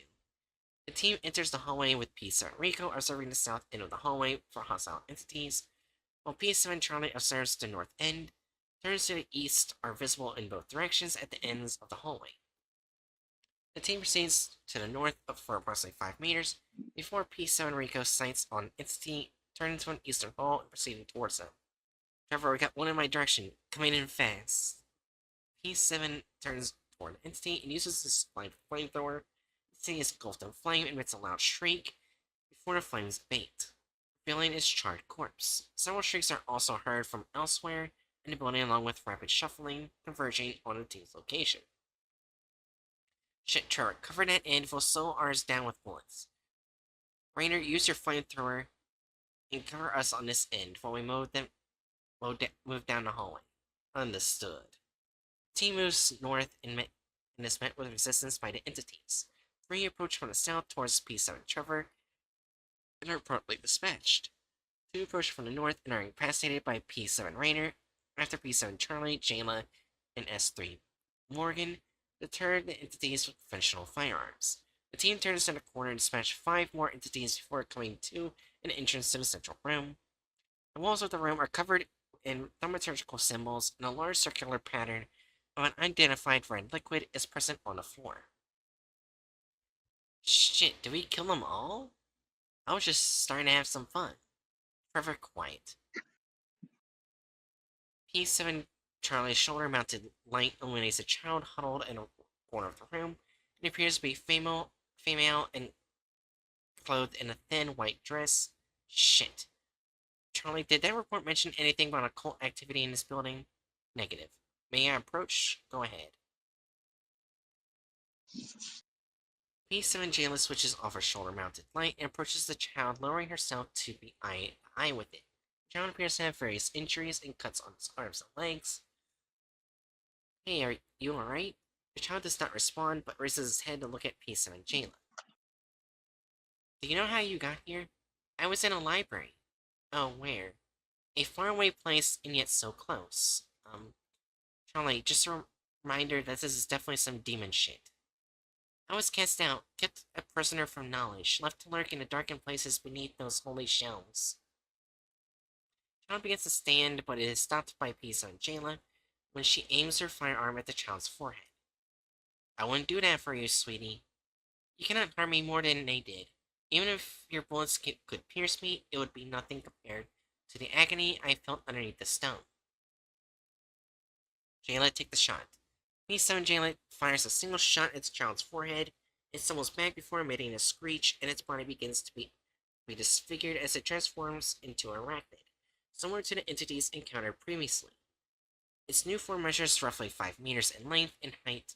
P7 Jayla is consequently knocked back and pinned beneath it as it writhes on the ground. Shit, get it off me! The team engages with the entity for roughly 10 seconds as it regains its balance. Bullets have little effect, but the flames produced by P7 Trevor and P7 Rainer appear to cause pain, but not deter the entity. It lifts itself up and uses its mouth to grab hold of P7 Jayla's right leg, breaking it in the process. It drags P7 Jayla to the center of a circular pattern and begins to mutilate her legs, causing P7 Jayla to lose consciousness. At this time, the thaumaturgical symbols present on the walls are seen to glow softly, and the floor contained by a circular pattern begins to dematerialize. After 5 seconds, the floor becomes a portal to a known location, with 30 brick walls and a floor of a tunnel visible. P7 Jayla and Steve fall through the portal. Shit, Jayla! Got company. 20 smaller arachnid entities emerge from the hallway behind the team, despite P7 Trevor's usage of his flamethrower, S3 Morgan's usage of their thaumaturgical ability. Capacitating 10 of the 20 arachnids, the team is overwhelmed. S3 Morgan, P7 Trevor, P7 Charlie, and P7 Rico are dragged by 5 of the entities into the portal, and P7 Rainer successfully terminates the remaining 5 with his makeshift flamethrower. At this time, Psychoman's connection with the rest of the team is intermittently lost and re-established. Rainer, can you hear me? I can't. Shit, what the hell? How are you able to terminate the remaining entities without aid? I memorized the symbols that we saw upstairs, and then I manifested a few strips of tape with the symbols inscribed on them and put them on my suit. So, speed, perception, misdirection. What was the other one? Rainer, is the portal still open? Yeah, it is. I see a brick tunnel. It's really dark down there. Abort the mission. Return to the back door of the building immediately and wait for retrieval. Do I? Do I have to? Yes, you have to. Failure to comply will result in, um, listen, I'm going in. That's what a hero does, right? He disobeys his peers to save the day. Disobedience will almost certainly mean that you'll never be selected for another mission. I know, but they can't have gone far. At the very least, I can try and explore that other place for you guys. Site Command's connection to P7 Rainer is lost as he enters the portal. A support team composed of additional members of MTF Psi 7 is requested for retrieval. Connection is reestablished after 30 seconds. P7 Rainer is seen running down a brick tunnel using a shoulder-mounted light to illuminate the area in front of him. Connection reestablished. Rainer, where are you? One of them is up ahead. I hear a dragon. Shit, it's that Morgan. Hey. P7 Rainer's shoulder-mounted light illuminates an Aleph Order semi-physical entity. From Dr. Hoskov's Guide to Classifying Semi-Physical Entities, that's an 8th Anniversary Edition, Aleph Order is a designation given to an entity which is both non-physical and capable of interacting with the physical world. Aleph Order entities differ from Hazma Order entities in their ability to deconstruct physical objects, while Hazma Order entities can only exert simple pushing and pulling forces, lifting S3 Morgan and pushing him against the wall of the tunnel. S3 Morgan's body appears to be merging with the brick structure of the wall, causing him extreme pain, but they are unable to focalize it for unknown reasons. Two halves of the corpse of an arachnid entity are present further down the tunnel. P7 Rainer removes the provided firearm and fires 5 rounds at the entity.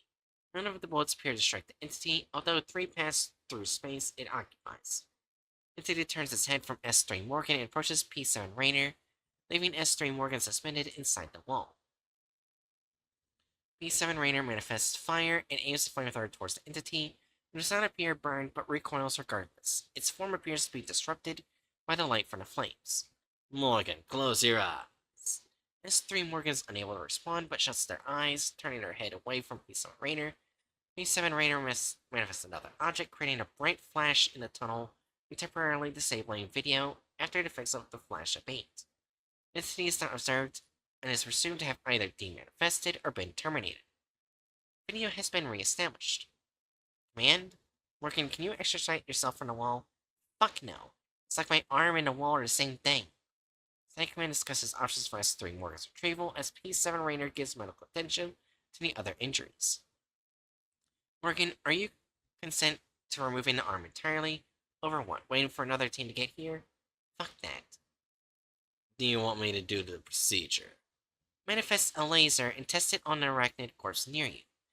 P7 Rainer complies. The manifested portal produces a bright red beam, and it cleaves the flesh of the arachnid and immediately cauterizes the inflicted wound. Right, this should be quick. Do you want something to... Go ahead and do it. I'll be fine. P7 Rainer again manifests a laser and successfully detaches S3 Morgan's arm from the shoulder. Shoulders cauterized and S3 Morgan expresses extreme pain. Rainer manifests painkillers and a variety referenced in your pre-mission materials preferably. P7 Rainer complies and administers painkillers to S3 Morgan. S3 Morgan localizes extreme discomfort and pain for another 60 seconds. Jesus, okay, it's... Oh, wrong place. Jesus, okay, it's better now. Do you have any other injuries? Honestly, after that, I don't think anything is going to feel painful again. Alright, do you want to leave or re-enter the building through the portal or continue down the tunnel? Command, are you sending in a rescue team? The team has been assembled and is currently en route to the building. I'll cut down on potential complications if you would. Great. Tell them Rainer and I are going further into the tunnel after the rest of our team. Do you have any particular justification for this egregious breach of protocol? Yeah, I prefer to keep it to myself, though. I'll put your preference down on record, but I doubt that will be sufficient enough for anyone reviewing your behavior post-mission. Listen, I'm ex-hand. I wasn't particularly knowledgeable about the Wondrous Library. Oh my gosh, they are attacking the Serpent's Hand. Great. God damn it. I I know, like, they have arachnids and insects as librarians protecting the library. So the Does same that mean that Hmm. little child was a librarian? probably. I guess, yeah. Yeah. When I was when I when I was active, but I knew some stuff. The Foundation is currently barred from accessing the library, which is pretty standard procedure for undesirable groups. The spider thing that carried off Charlie and the rest is worse than the Foundation, as far as the library is concerned. Okay, so maybe not. So maybe those spiders are not a part of the library. Oh, I think I know what happened. They're attacking Oh, the group that attacked the library. Yeah. yeah. Look, like if we just read on, we get an answer. Yeah. Can can you give a simple reason for this protocol breach? Right, sure. This thing is attempting to break back into the library, and I need to stop it. Put it under, protection of non-combatants. Noted. Alright, kid. You ever fucked with magic before? I have. I have. Can you walk? Give me a hand and we'll see. E7 Rainer assists S3 Morgan in standing. Command, right. Adrenaline's coming down. E7 Rainer begins to support S3 Morgan as they walk down the tunnel. There's a fork up ahead. I saw the spiders take the rest of the team to the right. Understood? Are you feeling any better? I am. Just if it gets painful. Oh wait, just if it gets painful. Think about the opposite of the pain. The opposite? It's more than just think about the pain being gone. Think of it more like pain's inverse, I guess. That doesn't make any sense. I'm sorry. Both are silent for several seconds. Did you receive that scar during the fight? The one on my arm. Yes, I saw it before you manifested the light that killed the thing attacking me. No, I got this before. I think I fixed it with my thaumaturgy. I could fix it. I guess being a type blue with one arm is going to be difficult. Wasn't like being a magician. Great at first, you feel like you're on top of the world. Then someone finds out, you ask them to keep it quiet, but of course they don't. You go to a library because where else can you go? Wasn't lonely in the library. Alone without a book to read, yes, it's dreadful. You can see others around you eyeballing in a universe of knowledge, being happy and free among the shelves, but you're trapped with your own self-doubt. It's like coming out as non-binary all over. Hold on. Wait, what? They're Morgan's Morgan's non-binary. non-binary. To be fair, Morgan is a pretty used to be known generally as a male name. And then it was made gender neutral, so it's actually a very gender neutral name. Yeah. Alright. So Morgan's a non-binary person with non-binary. Yeah. Alright. Well, I have to pass these two if you want to follow the team. I recognize the shroud from the library. Right, you skipped stuff. Oh, I did? Oh, yeah, I did. Yeah. Both stay still as they observe the fork in the tunnel. Two entities are present to the right turn. One appears to be a floating, tattered cloak, obscuring the wearer from view. The other's form is unobservable due to several localized reality distortions surrounding it, but appears to be somewhat humanoid. Two entities are engaging in hostilities with one another. We'll have to pass these two if we want to follow the team. I recognize the shroud from the library before it was banished. It has a particular distaste for the written word and seeks to absorb literature into the oblivion beneath its fabric. And the other. I can't be certain. I've read about it in a library, but well, I haven't entered a library for a long time. I believe it's an entity that rewrites hint reality. Both presented a high level threat to the knowledge contained to the library and were succinctly sent here. Any advice for combat? Physical force won't be particularly effective, but recommend letting me use my thaumaturgy, but I'll be a bit slower with my blue spells than usual. We either have... What are those things on your suit? Strips of duct tape. I manifested them so that the runes we saw on upper floors were ascribed describe them to them.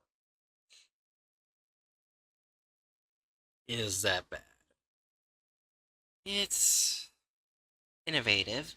Our goal should be to pass them without being noticed. Unfortunately, that means waiting until they start to fight. Command, how soon until the second team reaches the building? Approximately 5 minutes. Understood. You ready, Rainer? Aye. The two observe as the entities circle each other until the shrouded figure reaches to open its robe. Several isolated spatial distortions form around the shrouded figure, but are abruptly nullified when it removes the front section of its cloth. The second entity reacts aggressively to this, appearing to phase from the visible light spectrum before several thaumaturgical symbols are observed on the fabric of the cloaked figure. The symbols glow red, and the shrouded figure acts agitated. It removes the robe, entirely discarding it. The discarded shroud is surrounded in an explosion, showing a section of the wall close to S3 Morgan and P7 Rainer.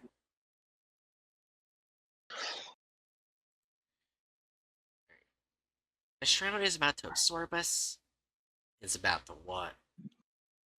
A loud sound echoes through the tunnel as an unseen forces point S3 Morgan and P7 Rainer towards the two entities. S3 Morgan attempts to use their thaumaturgical ability to cancel the effect. Both are pulled backward along the tunnel floor, and our previously cloaked entity is observed. It appears to be a mass of corporeal black tendrils. Morgan, what the fuck do we do? Hold on to my arm if you can. Shit. S3 Morgan is unable to resist unseen force due to the previously sustained injuries and is pulled rapidly towards the entity. P7 Rainer reacts by letting go of his hold on the brick floor and manifesting a portal while in mid-air. The manifested object is inconsistent in form but appears to be a series of white tendrils shifting in and out of the visible spectrum. The manifested object approaches the entity at a faster rate than either S3 Morgan or P7 Rainer, and upon making contact with the entity, disappears. The hostile entity likewise cannot be located. S3 Morgan falls to the ground, otherwise unharmed. Both are silent for several seconds. Kid, what the hell was that? I panicked. I saw that I was about to get you, and I thought about how much I didn't want to be there, and shit, look out. Several localized special distortions appear around P7 Raider's body, resulting in a loss of audio and video communication to site command. S3 Morgan's video is likewise unaffected, but audio indicates that S3 Morgan dispelled the remaining entity after a few seconds. Connection has been re-established. I read your command. Kid, you alright? P7 Rainer vocalizes extreme distress and sounds as though he is holding back tears. Did I kill that guy, Morgan? It wasn't human. It was an aberration whose existence was dedicated to the destruction of knowledge. I manifested. Oh god, I manifested the exact opposite of it.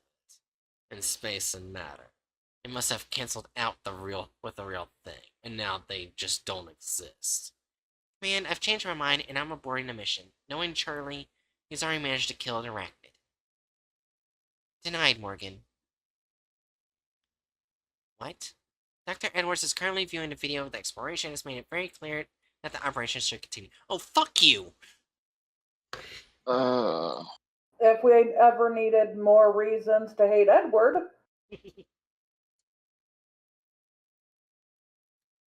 People are getting chopped up and traumatized. Edward's like, keep going. You're doing good. P7 Rainer visibly flinches at the mention of Dr. Edwards. Wonder why. And was supposed to listen to some research saying safe and sound at Site 17. Dr. Edwards is the current director for this site for SCP 4051 project and has been given authority over this operation by Site Director Graham. S3 Morgan silently deliberates for several seconds before returning to P7 Rainer. Can you stand? Yes. We're continuing the mission. We shouldn't be too far from the rest of the team. Stay behind me. Understood. The two continue down the tunnel in silence after 4 minutes of walking. Both audio devices detect sounds of of a struggle echoing from farther down the tunnel. Kid, are you alright? I'm fine, are you? Yes, how did you get the scar on your arm? I don't want to say. Why is that? I just don't. There's a silence for 1 minute. I mess it up. And I continue to breach. They sometimes let me out to help around the site. And I normally got out during one of my sessions. Big thing, lots of claws, scratched my arm before the guards took it out. Alright. Sorry you had to go through that. Me too. Several tremors shake in a section of the tunnel. We should hurry. S3, Morgan, and Pisa and Rainer sprint down the tunnel as they do, and the walls of the tunnel begin to undergo spatial manipulation, elongating and contracting repeatedly. We have company. Get behind me. Spatial manipulation intensifies in a particular area of the floor. As the head of the large anomalous entity emerges from the brick, the entity appears to be humanoid and continues to rise until its form occupies the entirety of the tunnel. Its body is roughly 20 meters in height, requiring the walls and the ceiling to warp around it. Its skin appears to be pure white, with several unknown runes and designs marked in black substance along its forearms and chest. 100 chains to bind me, 100 more before me. Your path is so far removed. Must you tarry long? I came as a preventer of misfortune, the one behind your shadow of doubt. A thing I've known well, a granter of wishes I was, in another life, a slave to others by nature. All come undone when one spoke the fell words. I wish for the destruction of the Wanderer's library. In this purgation? Purgation, Purg- probably. Yeah, purgation. Purgation. I sense a kindred soul. Your purgation is not yet complete. Your power is still beyond you. You may not prevent our passing. I see no comparison between you and I. It's currently unknown if 4051 spoke in a manner due to the anomalous compulsive effect. Rainer, be quiet. A free man, you see yourself. You who are entangled in bindings, both physical and mental. I who am. Speech is unintelligible due to low volume. Multiple thaumaturgical symbols manifest around P7 Rainer's head, silencing him. The entity's eyes glow, and it leans towards P7 Rainer, appearing to manipulate the runes with its fingers. The runes glow and dissipate before reappearing around S3 Morgan, effectively paralyzing them. I, who am free, know my own nature. You are crippled by doubt. Your mind is a boiling sea of indecision. And I am free to make it thus. You are wrong. A foreign binding compels your hand. The entity begins to reach for P7 Rainer, but is repelled by P7 Rainer's manifest fire. It retracts its hand and returns to a standing position, the black runes on his skin beginning to glow red. In my eternal perdition, I seek redemption for a crime not my own. I cannot allow a kindred spirit to suffer as I have. Reality begins to distort around P7 Rainer's location, and video connection is lost. S3 Morgan is released from her magically induced paralysis, and immediately fires at the entity, who has begun to destabilize. The entity is unaffected and disperses its physical form into the localized reality distortion surrounding P7 Rainer. P7 Rainer focalizes acute distress and pain. Unintelligible. Slave. Unintelligible. Need them. I can't. Unintelligible. Distorted space appears to fluctuate, and S3 Morgan retreats to a safe distance. I will not be a slave. I will not be a slave as well. Unintelligible. And I need advice here. Working on it. Several tremors shake the tunnel, and P7 Rainer focalizes extreme pain. Fluctuations of distortion increase, and the walls of the tunnel begin to undergo rapid contraction and expansion. I need an answer now. Circle unidentified runes surrounds the floor around P7 Rainer, appearing to glow and emit sparks of white lightning, which shrink the distorted space from all sides. Section of the walls close to P7 Rainer disintegrate, causing unknown damage to the tunnel's structural integrity. Initiate emergency activation of P7 Rainer's Type S slow burn amnestic in 3, 2, 1. At this time, all anomalous phenomena starting P7 Rainer cease, and P7 Rainer falls to the ground unconscious. How long will he be like this? Acclimation takes roughly P7 Rainer regains consciousness and immediately stands, apparently only moderately impeded by residual effects of the amnestic, and begins to sprint down the tunnel. Rainer, wait! S3 Morgan's unable to match P7 Rainer's pace and soon falls behind. Get out of my head! Get out of my head! P7 Rainer manifests an object in all brick walls within 30-meter radius, let them abruptly disintegrate. A path is revealed and a large arachnid creature is seen at the end before disappearing from view. I got you now. P7 Rainer's pace increases until he enters a large chamber at the end of the path. The chamber is composed entirely of brick and is several stories tall. Inside the chamber, P7 Rico, P7 Trevor, and P7 Charlie are seen engaging an arachnid creature. On the floor, an elaborate design of red liquid has been created, with the body of P7 Jayla in the center. Letters of various known and unknown languages manifest from the border of the design. Rainer, what the fuck happened to you? P7 Rainer screams as the massive humanoid entity reforms above the group, standing suspended in the chamber. Its eyes begin to glow as it looks down on all of them. Take this. End log. Shared script of therapy session number 59. Forward. 4051 is remaining with the containment unit, while Dr. Yusina communicates with it via the unit's audio surveillance system. Begin log. Rainer, can you hear me?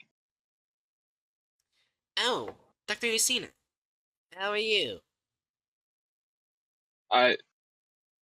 That's not the voice you were using. Oh, wait, I need to do Rainer it. before. Oh, Dr. Yusina, how are you?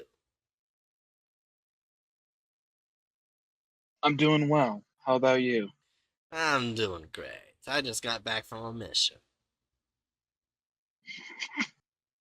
Oh, tell me about it. I helped a lot of people, fought a spider, saved Jayla and Trevor and Rico, and I found out more about my anomaly. Oh, you did? Yeah, I can get rid of things by making their opposite. Walls, enemies, monsters. Maybe when I'm doing maintenance, I can clean out.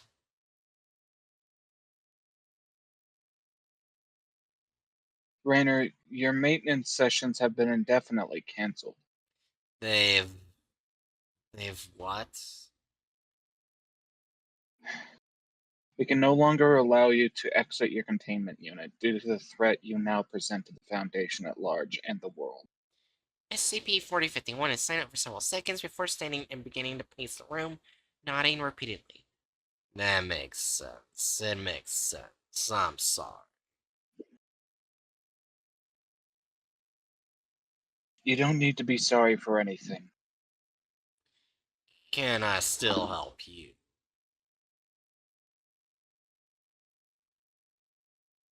You help us just by being here, Rainer. I do. Yes, you do. But more importantly, you need us. Oh, I know that. I need you. I know that. Thank you for caring for me. You're welcome, Rainer. Goodbye for now. Goodbye, Dr. Yusina. SCP-4051 sits in the corner of its room and smiles and remains there. End log. That's depressing. Wait, there's one last thing right here. Oh! I'm guessing it's cleanup. Uh-oh. To researcher David Edwards from site director Thomas Graham, subject cleanup. Uh-oh. Edwards, what follows an unofficial report on an incident involving 4051. The anomalous object placed under your care by Ethics Committee Liaison Jeremiah Samaria. On July 18, 2013, 1500 hours, a joint mobile task force composed primarily of members of MTF Size 7, Home Improvement, but also 4051, and a single member of MTF Sigma 3, Bibliographers, entered an anomalous location in Chicago, Illinois. During an exploration, the team unintentionally entered an extra-dimensional space located beneath the Wanderer's library. All members of the team except 4051, who entered voluntarily, were forced into the portal. While the secondary retrieval team was being prepped, 4051's slow burner nesting was activated prematurely in an attempt to expel a hostile entity from its mind. Doing this resulted in a near-complete collapse of 4051's mental stability, and revealed that it now could manifest the inverse of any given object that it could adequately picture, giving it the ability to destroy any matter it can comprehend. It has utilized this ability to destroy a large section of an extra-dimensional space, neutralizing a hostile arachnid entity as well as the humanoid entity which had entered its mind. The secondary retrieval team reported a massive crater roughly 100 meters in diameter, with 4051 at the center. 4051 did not resist being incapacitated. Below are the official statuses of all operatives involved in the initial exploration effort. P7 Charlie, alive, currently deployed in another location. P7 Trevor, hospitalized, expected recovery in 2 weeks. Rico, hospitalized, expected recovery in 1 week. Jayla, killed in action. S3 Morgan, hospitalized, expected recovery in 3 weeks. 4051, contained.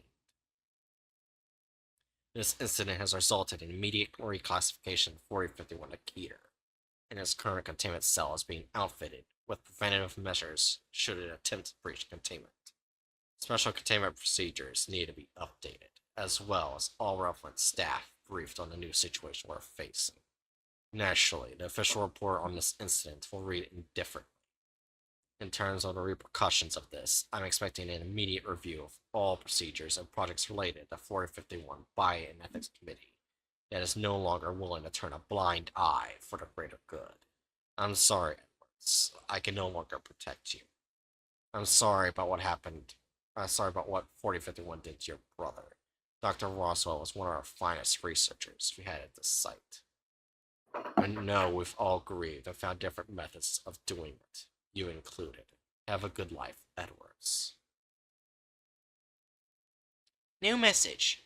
To Site Director Thomas Graham, for researcher David Edwards, subject re-cleanup. Alright, cheery, here you go. Graham, rot in hell, you piece of shit. Yeah. So, That's fair. Heroes. from what I'm gathering, Yeah. from what I'm gathering, I think that Edwards basically started down this path of excessive bullshit, specifically basically in retaliation to his brother being negatively affected. Yeah. He didn't care that his brother didn't hate him. Also, I think this was the second largest SCP we've read. I will say 093 to C object was definitely longer. Yeah. Wait, what did you say, Jerry? Oh, just casually. He didn't care that his brother didn't hate him. Yeah.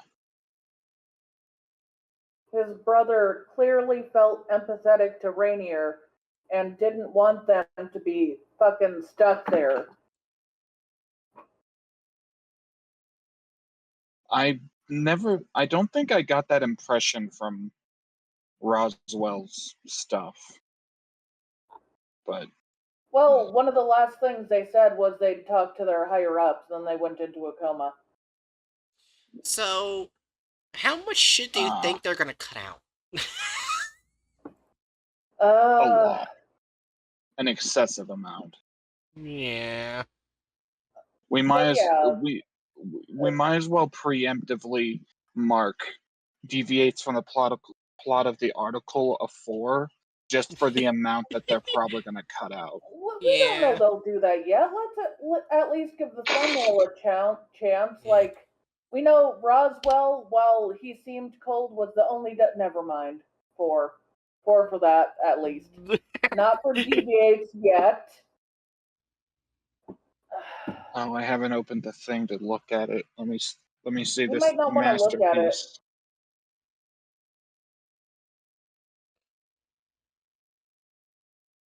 Bro, what? Just what? What am I looking at? That's the thumbnail. What is Okay, this? let What me does this just, have to do with? in case we forget about the characters involved, let me just list all of them very quickly. Oh my That is not what I was doing, Discord! god. Hatchet, what do you think of the thumbnail?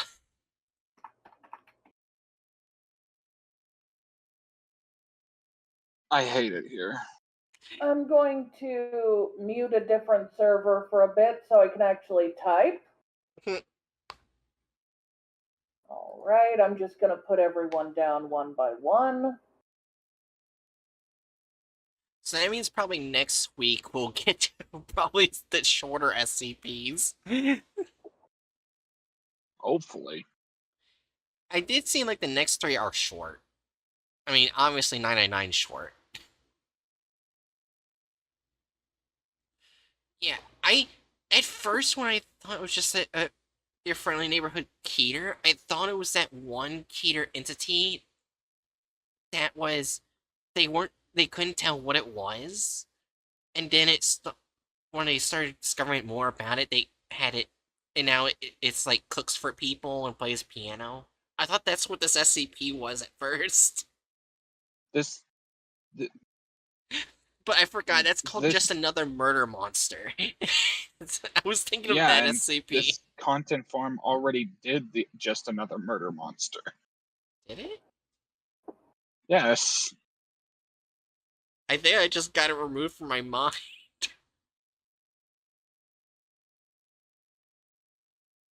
It's probably good, so I don't want to remember.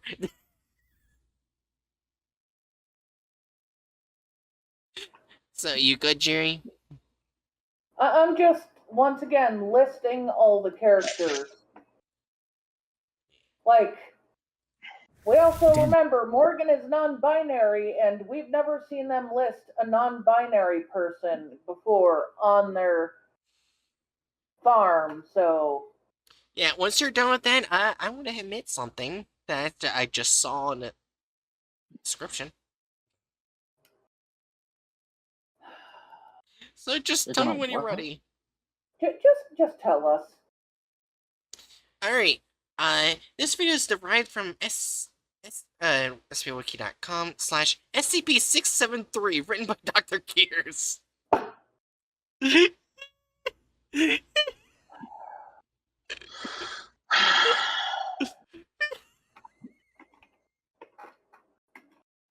I was having kind of a good time. Yeah, and the SCP was written beautifully. I loved it. I enjoyed the SCP, yeah. Yeah, because it... Also, obviously not my first time reading it, but I still really love it. Yeah. So I'm assuming most likely Ethics Committee severely punished Dr. Edwards.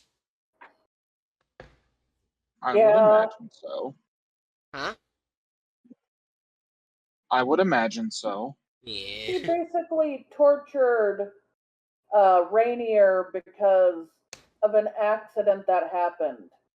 Yeah. Like, Roswell didn't expect it, but he wasn't holding anything against Rainier, and Rainier didn't expect it. He was upset, but he wasn't trying to hurt Roswell. It was an accident. Those things happen. Yeah. And he just went crazy on Rainier anyway. Yeah. Alright. So, that's already two things. Wrong credit given and clickbait thumbnail. Mm.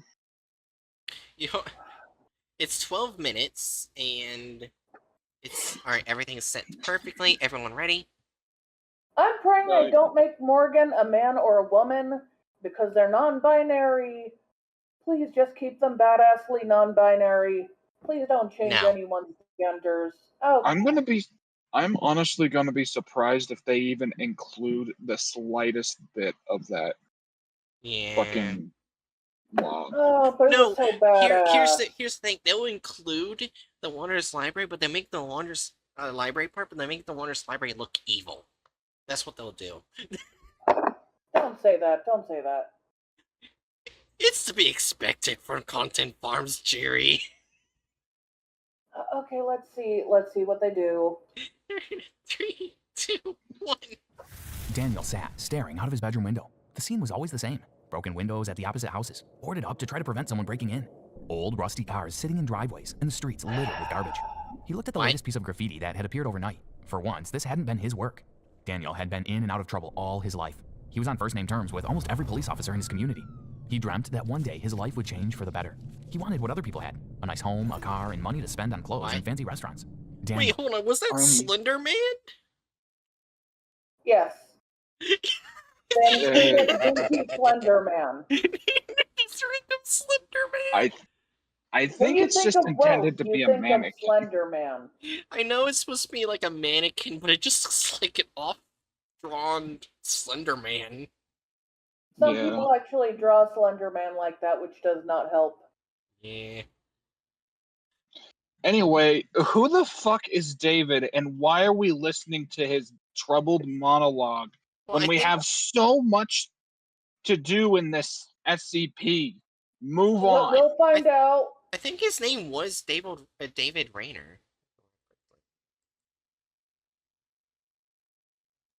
Well, let me double Was it check. David Rayner?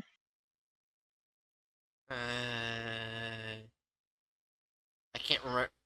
You Wait. could search David. David. Just search David. Hold on, that didn't work at all. Why don't Rayner. you try opening everything, then searching? Oh yeah, I also do that. Earl F. David Rayner. There we go, see? Not David.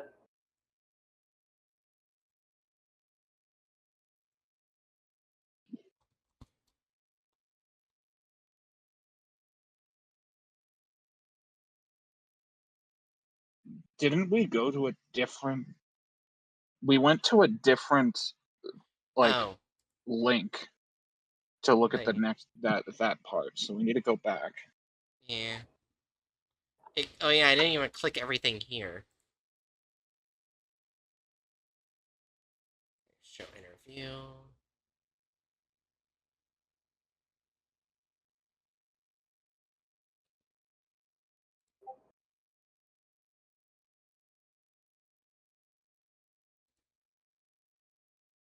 Okay.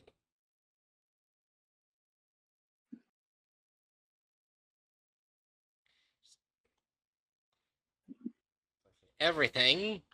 So when I go to check, I bet you David still won't pop up. I swear I thought I read David.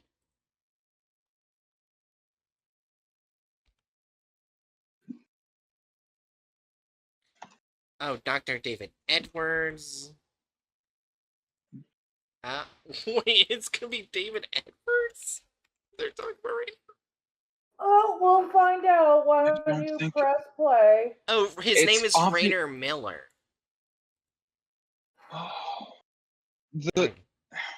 Yeah. For the love of the gods, I was literally just exacerbatedly exclaiming over the fact that they're adding a random bullshit character for their intro when it's unnecessary. Can we yeah. continue? Yeah. and fancy restaurants. Daniel knew that he would never be able to get those things from his own hard work. He couldn't even get a job. So he began to make a plan.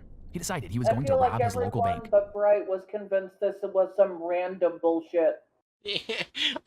Okay, now this character's gonna rob a bank. So weird. So we're robbing a bank. Okay. Okay, Edward. Be He angsty, knew I all the- guess. Yeah. No, this isn't Edward. This is David. Yeah, this is David. Sorry. This isn't David. the researcher. Members of the local gangs. It didn't take him long to find 3 other guys who were keen to be a part of the robbery. The 4 of them spent hours studying the bank layout and the surrounding streets. They needed to know the area like the back of their hands. After a couple of weeks, they were Why confident don't they were you ready to do the skip job. the weird Okay, we'll do it intro Friday for some amount. This has literally nothing to do with anything. I'm confused. Well, it looks like he does show up eventually. Well, yeah, just skip a lot of it then, because once again, this is pointless. Hatchet, what are you saying? I was just thinking. I don't know. I don't. Just do whatever.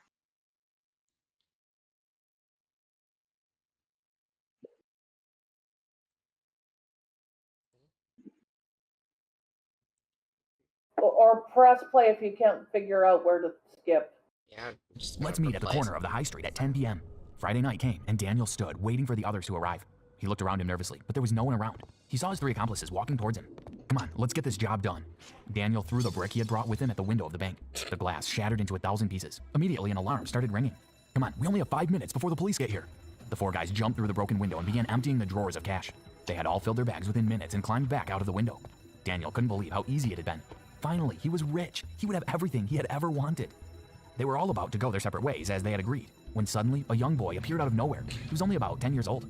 Go home, kid. Forget you've seen anything, okay? But the boy didn't move. You're not getting away with this, he said. Suddenly, a wormhole appeared beside the boy. The boy reached in and took out a tranquilizer gun. Yeah. Okay. Sure. This is definitely how the article goes.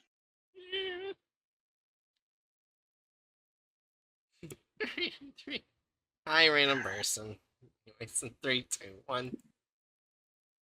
Daniel watched as the boy turned the gun on each of his accomplices and shot them. One by one, they dropped to the ground. Finally, the boy turned and pointed the gun at Daniel. What? He heard the click and felt the sting of the tranquilizer flooding through his body.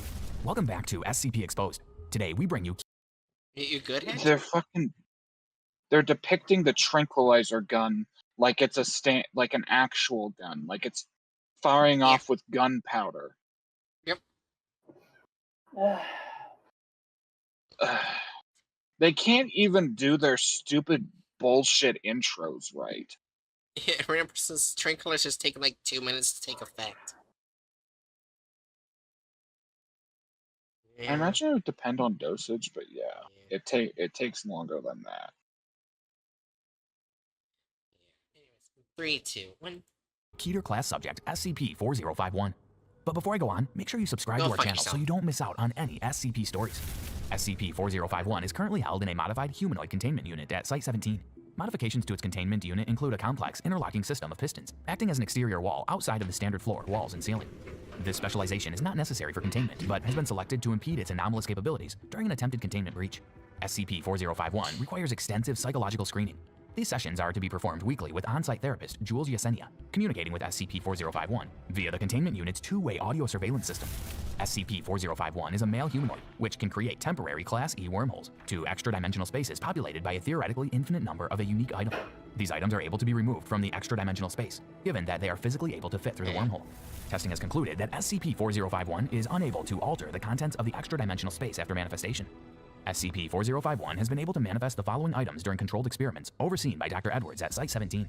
A small weighted net measuring 3 meters squared, a standard pharmaceutical container of sugar pills, although the label describes the pills as headache medication and a glass of drinking water. SCP-4051 has either claimed or has been reported to have manifested the following items outside of experiments sanctioned by Dr. Edwards: an aluminum baseball bat, several rolls of duct tape, an incendiary device and blast-proof sheet, and 11 instances of Class E paracognito hazards. After a review of all procedures and programs relating to SCP-4051's containment by the Ethics Committee and subsequent evaluation by the Foundation Containment Committee, SCP-4051's presence outside of its containment unit has been demonstrated to be a substantial threat to any and all personnel located at Site-17. SCP-4051 was first brought to the attention of Foundation operatives in August of 2012, when a video depicting it using its anomalous abilities began to gain significant online attention. The recording depicted SCP-4051 He did not use a. He did not use a machete. What the fuck is this? This fucking knockoff YouTube. Someone sees this with their fucking night vision goggles, records it, and then okay, transmuscular. Oh damn. Ugh. Well, yeah, like someone sees it, and then apparently just fucking uploads the video, titling it nothing but "Wow, what is that?" This is standard human behavior. Also, why is he using a machete? I just made a note at the side, added violence, metal bat swapped for machete. You cannot tell me that's not added violence.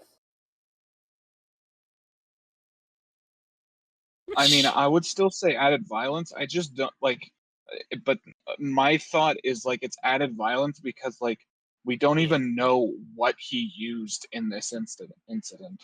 Yeah. I thought they said he, like, you. Oh, you're right. They never said that. I was thinking of something else. Yeah, he uses a bat later when he tries to break out.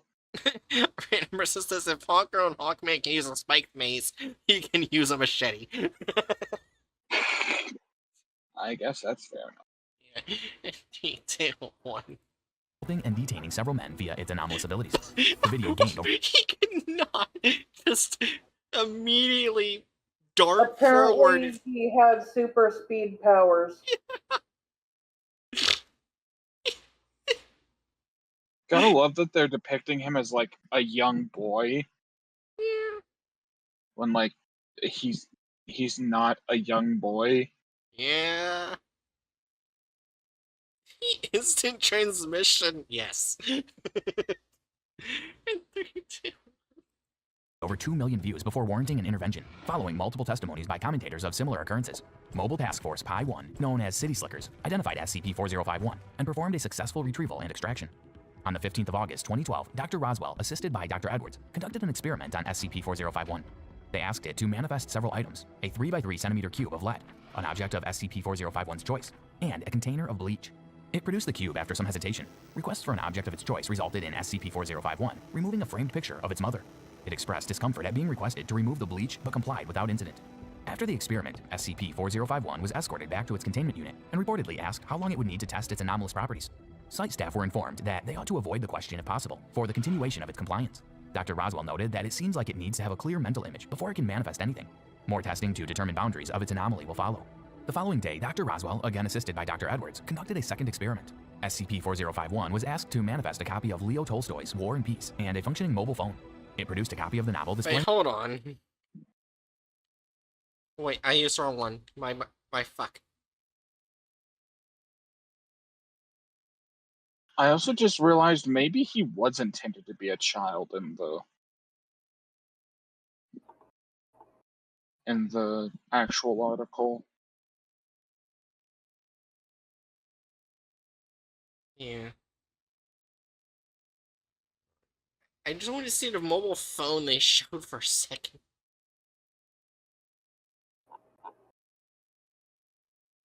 And if that is the After the case, then experiment, oh boy, SCP does that make this shit way more fucked. Yeah. 4051 was escorted back to its containment unit and reportedly asked how long it would need to test its anomalous properties. Site staff were informed that they ought to avoid the question if possible for the continuation of its compliance. Dr. Roswell noted that it seems like it needs to have a clear mental image before it can manifest anything. Wait, hold More on. testing to manifest a copy of Leo Tolstoy's War and Peace and a functioning mobile phone. That is a very old mobile phone. Okay. I just have not seen a mobile phone like that in a while. That's all. Okay. It produced a copy of the novel displaying the words War and Peace on the front cover. However, the inside pages contained gibberish. It later admitted that it was unfamiliar. Wait, hold on. What? It was black, and there's no words on the pages. All right. From what I've heard, that while there's no appearance described in the article, in one SCP story, he is described as having dark skin, black hair, and wears a hooded jacket. Oh, Oh, okay. interesting. Which does, and he is apparently a young teenage boy. Okay. So Okay, I not guess really an 8-year-old, but not, an adult. Yeah. I mean, in that case, I'd take this depiction as being reasonable. Yeah. Slightly, yeah. Alright. In 3, 2, 1. Words war and peace on the front cover. However, the inside pages contained gibberish. It later admitted that it was unfamiliar with the contents of the novel. The mobile phone that was manifested appeared to be unremarkable until attempts were made to operate it, and it was revealed to be completely hollow. As SCP-4051 was being escorted back to its containment unit, it asked repeatedly how its family was and if it could have any company as it waited for the next test. All questions were ignored by the escort team. The test suggests that SCP-4051's anomaly is based on how much it understands about the object. The next test should have 4051 manifest something non-existent. Worried because they were attacked. Yeah. Eh. That means his mom was attacked by Bleach when he was even younger. I mean, I was assuming that it happened like when he was really young, but Yeah. my brain. Oh wait, I wonder if they're gonna show an anomaly, like an SCP anomaly that has no connections to it when he got attacked. Because remember, he was attacked. He got a scar. Yeah. I wonder if they're gonna show some random bullshit anomaly. It's in 3, 2, 1. On the 17th of August, Dr. Roswell and Dr. Edwards conducted their third test, in which SCP-4051 was asked to manifest a circular square, the color blue, and a statement that says it is false. SCP-4051 responded aggressively to the requests. Dr. Roswell attempted to negotiate with it to complete the test. It manifested all specified items in rapid succession, creating multi-paracognito hazards, and a sheet of blue construction paper. The following is a transcript of the test. Yeah. I just realized they gender swapped Roswell? Oh yeah. We actually don't know what gender Roswell was. It Oh yeah, brother! rather Yeah. I'm gonna just right here change Dr. Roswell's gender. Yeah. Because that does come up in the file. There are women in there. They don't need to add a woman. just randomly just made him women. Yeah. They just randomly force femmed Dr. Roswell. Why? I don't know. Maybe they were scared they wouldn't put enough boob, which means they might have removed a woman. Oh no. Oh no. I just realized what's coming up. Remember, Okay. Dr. Roswell was put in a comatose state? Yeah. You know how Yeah. well they show shit like that in this content farm? Medical stuff. Yeah. Let's find out. Okay. So they did the opposite of what actually happens and added a woman? Yes. Yes, it's a random person. We will now begin the third test. The purpose of this experiment will be to ascertain whether... When can I go home? Asked SCP-4051. You may return home when the Foundation determines that it no longer requires your ability for research purposes. After this test, provided no new developments occur, we will begin to investigate how your anomaly functions on a scientific level, replied Dr. Roswell. Are you sure? The men who took me back to my cell weren't. I am certain. The experiment will now... Please, I need to see my family. Is there any way that I can talk to them? Do they even know what happened to me? Your mother has been informed that you are engaging in a school-sanctioned college visit. Unfortunately, we can only allow communication once. SCP-4051 began to pace the testing room. I'm not doing any more of these experiments until my mother knows what happened to me. I can communicate your wishes to my superiors as soon as this test is completed. Yeah, okay, good. Do that. The requested items are a circular square, the color blue, and a statement that says it's false. A look of confusion passes over SCP-4051's face before it rapidly manifests all three. Detrimental effects on the cognitive abilities of anyone directly observing the objects exhibited themselves immediately. SCP-4051 was immediately incapacitated by... They just hit him in the back with a gun. I don't think Roswell ever said they could contact their parents. No. Yeah, so they added that, which is really weird. Okay. This SCP has never had any contact with their parents. Wait, did it say it? They were gonna give him access to talk No, with his parents? in the video they did, but in the file they didn't. I didn't hear it in the video either. Yeah, it says right here. He read it verbatim right here. Unfortunately, we can only allow communication once.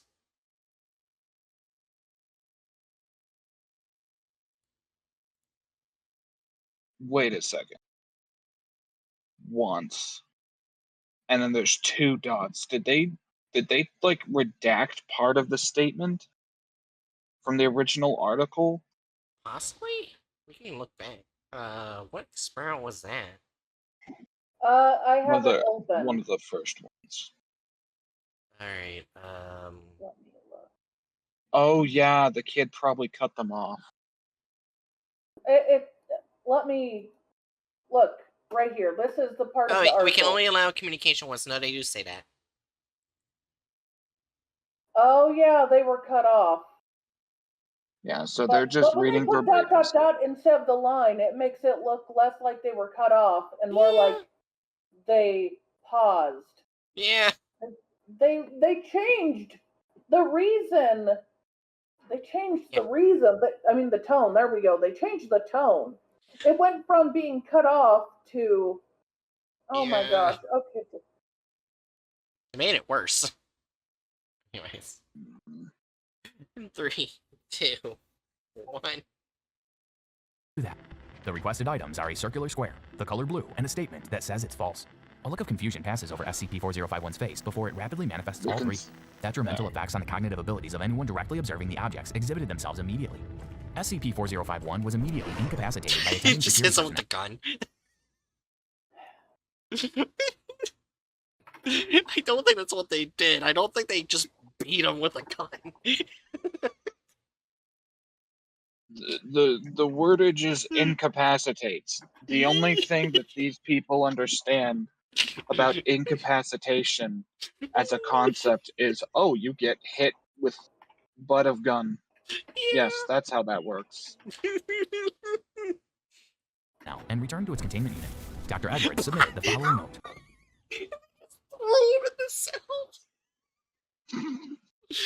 I'm sorry, I had to add hits Miller with a gun for incapacitation. They're literally hitting a teenager with a gun. Yeah. Anyways, 2, 1. SCP-4051 can manifest non-existent objects. Apparently, due to the effects of this experiment on Dr. Roswell, it is unlikely testing of this nature will continue. Additionally, its non-compliance may prove to be an issue. I'll send in a request for a pediatric specialist in a bit. This could be monumental in our understanding of how getaways to other dimensions are formed. And it'd be a shame to have 4051 just be another anomaly we need to keep locked in a box. Just imagine how helpful it would be if we could just use it to patch up the facility. Yeah, I'll send that request now. The following incident report describes SCP-4051's attempt to breach containment. I think I know why they might have gender swapped Roswell. Mm-hmm. I think they might have cut out Yasina. Maybe. Yasina was mentioned earlier, though. Oh. Mentioned but never shown. Maybe? Let's keep going. Maybe they're gonna show her. 3, 2, Maybe I'll be proven Which occurred wrong. directly after the events Like, of the third we haven't gotten to the at point where 16.14 Yasina's hours. in it. Yeah. Alright, anyways. SCP-4051 regains consciousness in its containment unit. It curls over onto its side as though in pain. Only its back now visible to the surveillance camera in its cell. It begins to make slight movements with its arms. It stands, revealing that it has covered most of its front side in small sheets of Kevlar, held together by an extremely adhesive glue. Security personnel are called for assistance at this time, but are preoccupied with escorting Dr. Roswell. I need to see that real quick. Like, let's go back. Yeah, sure. What is that? Hobo is Man, Spider-Man's cousin. that is not Kevlar.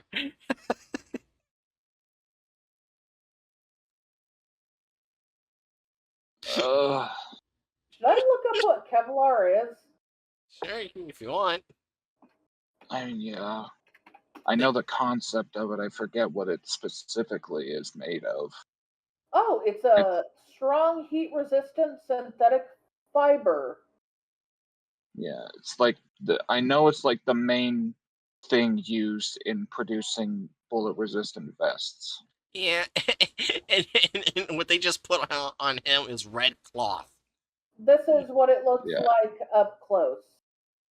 Oh, then yeah, no. That is nowhere close to being Kevlar. It was Uh, 3, 2, 1. Of glue. Security personnel are called for assistance at this time, but are preoccupied with escorting Dr. Roswell, Dr. Edwards, and accompanying researchers from the containment testing chamber. It manifests an incendiary device and a blast-proof sheet made of unidentified material, attaching the device to the door of its containment cell and fixing the sheet over it to contain the blast. Security personnel from another wing are notified and begin moving towards SCP-4051's location. It detonates the device and succeeds in breaching containment. At this time, SCP-4051 also manifests an aluminum baseball bat. It begins moving down the hallway opposite the direction of the testing chamber. Security personnel make contact with SCP-4051 as it rounds a corner. A firefight ensues. The personnel have been advised to use projectile taser capsules for recontainment, which prove ineffective against its makeshift armor. Personnel are now advised to engage it in close quarters combat if possible. 2 other teams of security personnel converge on SCP-4051's location I told and you, successfully they incapacitate basically it. cut the What did you therapist think about out. this SCP? They were Yep. only briefly mentioned. Wait, the video's over? Yes. Yep.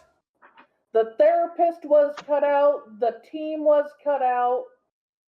They also cut out site director Thomas Graham, basically, since they only barely Yeah. showed him. I want to see some. I want to We see. never got to see what an asshole David Edwards was. Yeah, hold on. At 16.14 hours, SCP-4051 regains consciousness in its Who the fuck is that fucker? Huh? Yeah, like, hold on. For a few seconds, they just showed this fucker just standing here.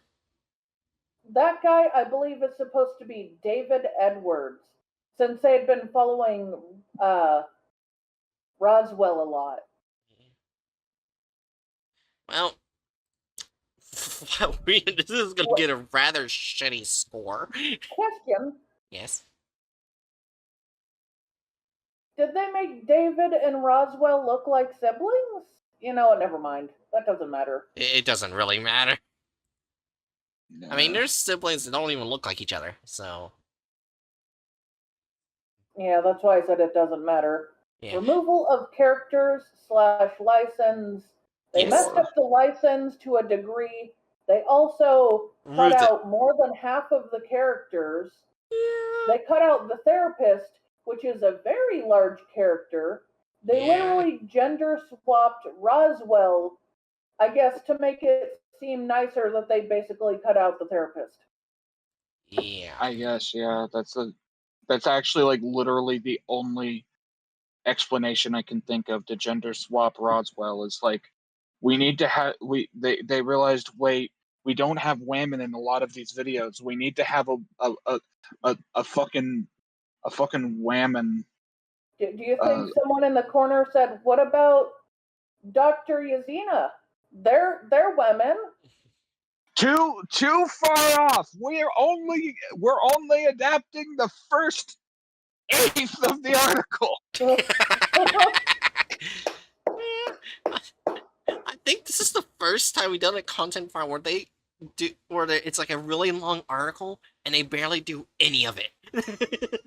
Also, technically, before the break, I believe they did have at least one therapy session before the break, I think.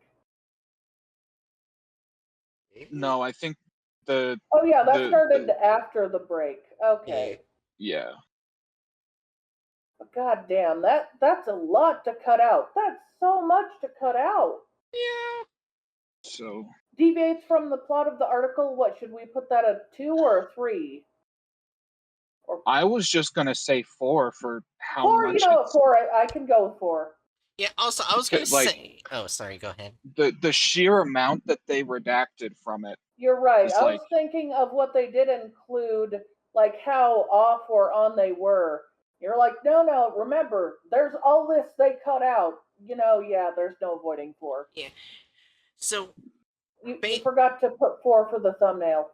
Oh yeah, I did. So basically, before we continue, basically this video is like as if they went with SCP-093. They did what it is and only did the blue test. All the other important tests that give so much information, non-existent. Also, Yeah. I think we need to put offensiveness at 4.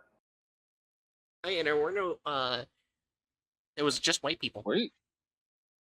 No, there were more than white people. Oh, there were. But the issue was they gender swapped one man so they didn't have to add a woman. They cut out all the abuse that was there.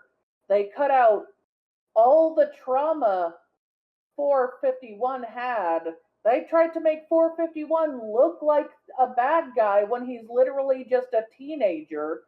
They even recognized they're not an adult. And yet they're trying to make him look evil for whatever fucking reason. Hold on, wouldn't the removal of the abuse fall under altered/added gore or violence? Oh, you're right. I guess that would be a Honest- 4 up there, not down there. Honestly, it could go in both at the same time. Okay. Yeah, you're right, because it is offensive that they would cut out, like, basically torture, abuse, mental trauma. That is altered violence. It is also technically offensive to cut it out. Yeah. Yeah, like Oh, what's the best equivalent I can think of? Imagine if someone decided to make an iteration of Attack on Titan with no Titans. Yeah. Like the narrative is about child abuse. By trying to omit the child abuse, you just end up feeding into the common standard of not talking about the issue. Yeah. I mean, good for them. They get a perfect score. 4s in every area. Good for them. Congratulations. You're as shitty as you can be. Yeah, I agree with that. So that's basically 0%. I think that's our. Wait, is that our first 0?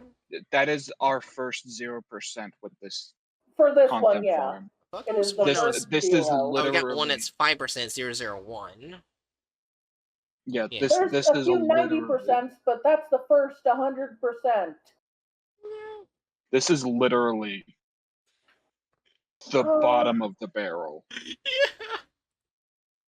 I wanted to be wrong when I realized it was an SCP I knew and actually liked. And I felt that pit of dread in my stomach. I wanted to be wrong. I wanted to be wrong. Yeah. So, in conclusion, the most enjoyable part of this stream was the in-depth depiction of child abuse. Yeah. Yeah.